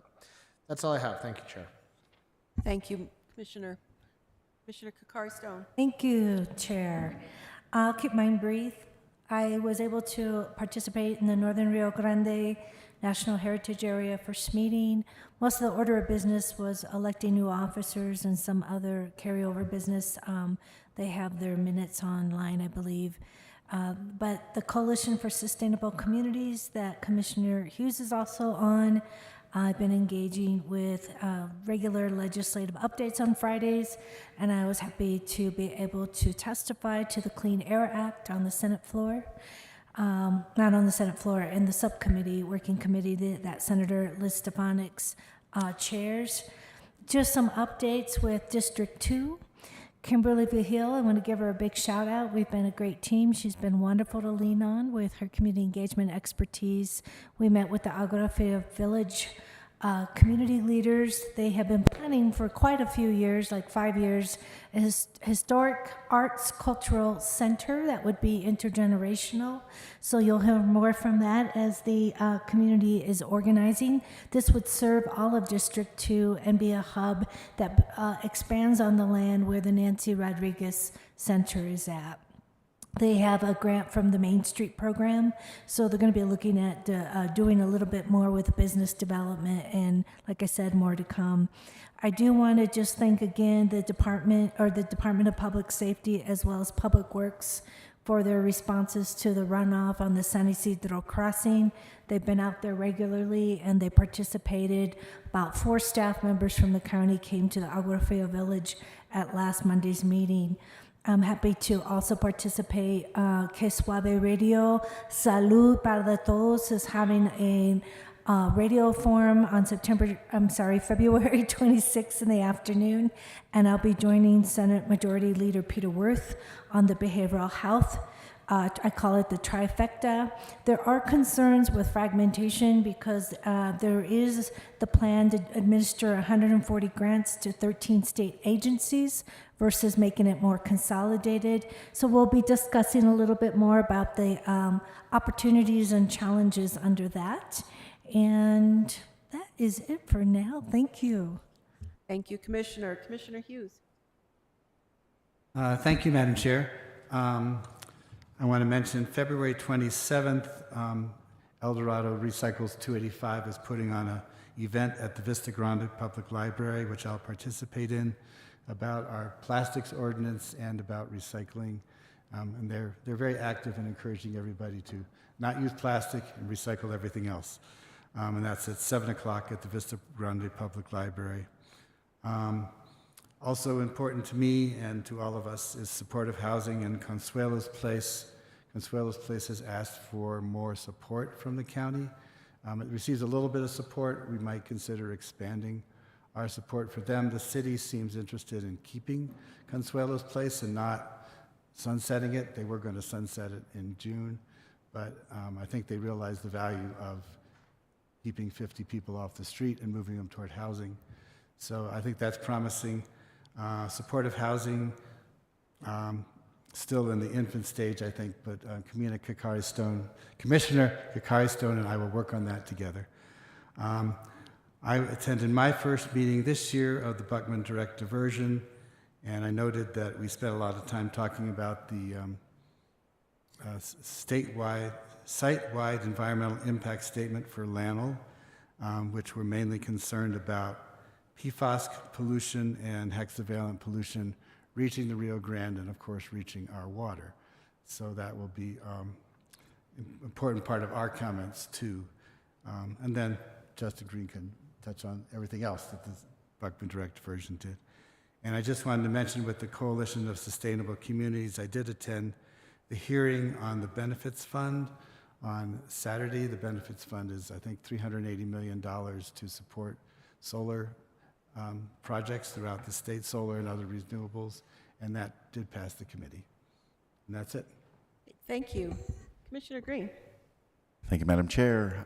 So, Commissioner items, first off, thank you for the kind words. And on the op-ed, I do plan on bringing forth a joint resolution, and I think Commissioner Bustamante, we will pass it on to you once we get a draft and have your input. I do have a number of city councilors that are interested. In fact, everybody's said, except for one, but that one we actually haven't asked. But but it's been unanimous to say let's do it and let's figure this out. And the main point of one of the things in my op-ed was to not just do it as a singular meeting, but for all of us to own a subject that we know and are passionate about. And so each of us have a strength that we care about, and over at the City Council, they have folks like that too. And so I think that that's a way for us to start to work and build those relationships on subjects that we know and love, instead of just us having one meeting and it's a kumbaya moment. There's value in that as well, but really to have something that says, okay, Commissioner Kakari Stone, you're going to work with so-and-so, Councilor so-and-so on this. And we each divide and conquer the issues that our community wants us to work on. And it's a strategy to build relationships and to build accountability for these subjects. And I think that's, yeah, I'm willing to hear any idea that you got about this, but this was sort of my first stab at that concept there. We're going to start working on an animal welfare summit for some time in the spring or summer.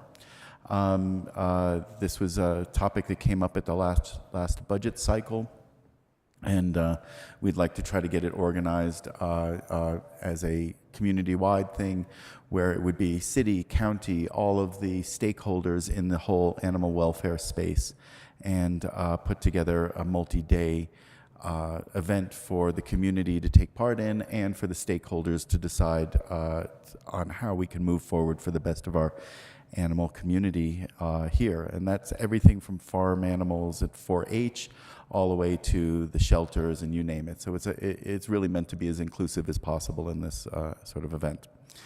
I really want to give a shout out to Growth Management. I went to the lunch over at the Santa Fe Area Home Builders Association about 2 weeks ago, and Alex Ladd, the director, Jordan Yutzi, the growth. Don't let me butcher his title, and Dominic Cisneros all presented where Santa Fe County is at growth management, and that was a sore spot for us for years. And it was as close to a standing ovation as I've ever seen for this. It was really impressive. Everybody was so happy. Points were, it's so easy to work with you guys finally, to the rollout of online permitting. And so unlike the city, who tried to do the hardest types of permits first for their online permitting, we've tried to do the easiest permits first, and it was greatly appreciated. So there were folks there that said, oh, I've gone through this, and it was like instant. So great. It's a good shout out to us here. The customer service level, that really changed the attitude over there. And, yeah, it was great. Dominic and Jordan and Alex all walked out, I think, very happy with their presentation there. And everybody in the room was just like, great job. So that was good for all of us. I thought I'd give them a shout out and all of us a shout out. I saw that in the paper that the city is looking at a shot spotter, which is this triangulation software for gunshot detection. This is something that the county manager and I had discussed probably about a year or more ago, and it's interesting to see that the city is discussing it now. I think the logical place for this to be housed, even if it's funded by the city or maybe majority funded by the city, is at the RECC. Because that's where it comes up on a CAD screen and you know whether it's a city or a county issue. And so there are some areas, really specifically in District 2, at the borderlines of the city and the county and the Agua Fria Village, where this could have those cross-jurisdictional issues, and the RECC is probably the right place for that to live as a product. Whether the city wants to pay for it 100% or whether we want to figure out how to split it some way is for us to discuss in the near future. In terms of the committees that I'm on the North Central New Mexico Economic Development District Board, and they continue to do great work. Monica Beta is their executive director. They chose a few new chairs, or no new chairs, but new executive committee with one retirement. The one thing I do want to bring up for the new folks here is that North Central has this resource for us where they can do a grant writing.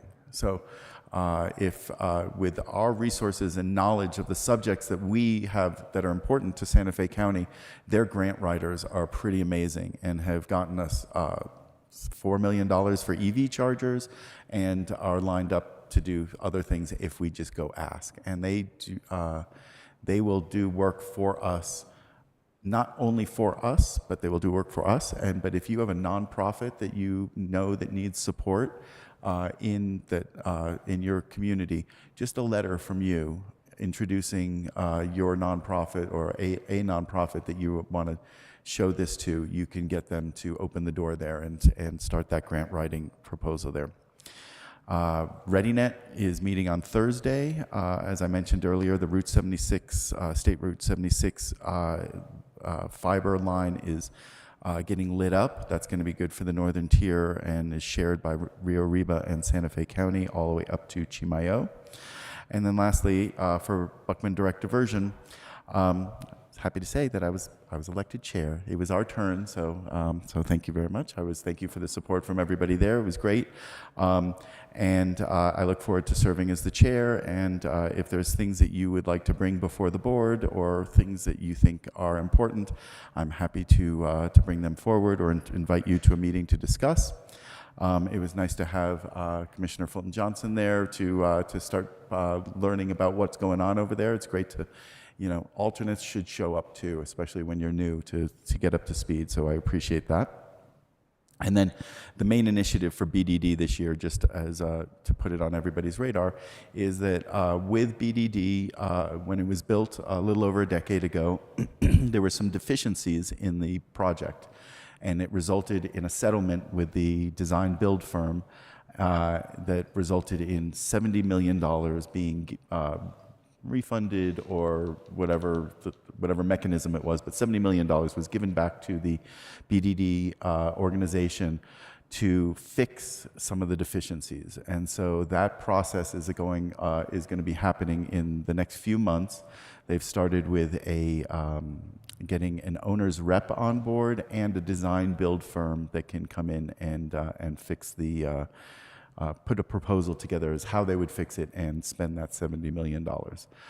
It's a lot of money, but it's a very expensive project. Once upon a time, they said $70 million would have probably done more than was necessary. Now, because of inflation, people are not quite so sure. So that's it for me, and thank you very much. Thank you. I'll be very quick.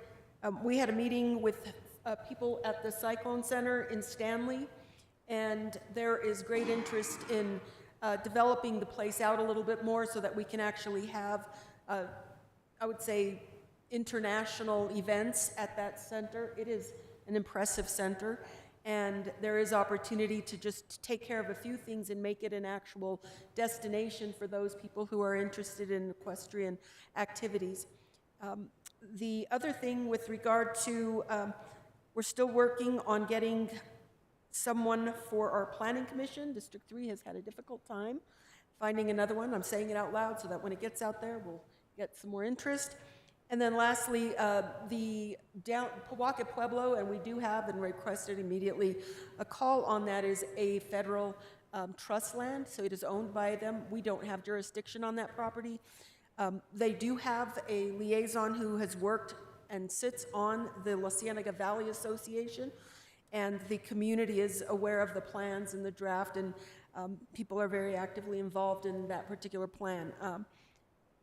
So that is pretty much it for what I have for District 3. I have not been to any additional meetings yet, no committee meetings as of yet, and thank you for acknowledging. I'm happy to be here today. So when we move now down to our agenda, we have matters from our county attorney. Elected officials, I'm sorry, other elected officials. We know they're always waiting and lined up over there. Chair Bustamante, it looks like Treasurer Manzanares is online, but she is not indicating she'd like to speak. Okay, thank you very much. Now we'll go to our matters from the county attorney. Mr. Boyd. Thank you, Chair and Commissioners. I'm seeking a motion to go into closed executive session so that the Commission can discuss threatened or pending litigation in which Santa Fe County is or may become a participant under Section 1H7 of the Open Meetings Act. I make a motion that we go into executive committee to discuss the items mentioned by the attorney. Second by, I'm sorry. I second it. Motion made by Commissioner Hughes, second by Commissioner Kakari Stone. All in favor? Roll call. Roll call. Roll call. Roll call. I'm sorry. Thank you. Roll call. Commissioner Adam Johnson. Yes. Commissioner Justin Green. Yes. Commissioner Hank Hughes. Yes. Commissioner Lisa Kakari Stone. Yes. And Chair Camilla Bustamante. Yes. Okay, we will take our executive session and be back in approximately a half hour. Is that correct, Ms. County? Yes, thank you.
We have a motion to, I will make a motion to come out of executive session stating that all we discussed were the items brought up by the county attorney and no decisions were made while we were there. motion by Commissioner Green, Second? second by Commissioner Hughes. All in favor? Aye. Aye. Opposed? None.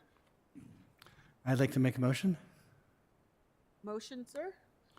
I move to deny the claimed violations of the Open Meetings Act asserted in a letter from Attorney Ken Stalter dated January 31st, 2025, and direct the county attorney to explain the reasons for the denial in a letter to Mr. Stalter. We have a second. Second. Second by Commissioner Johnson. All in favor? Aye. Aye. Opposed? None. Motion passes. Okay. Concluding business, announcements, adjournments. Anyone? If there are no further, Move to adjourn? we have a motion to adjourn by Commissioner Johnson, Second. second by Commissioner Green. All in favor? Aye. See you later, instigator. See you later, alligator. Later, alligator.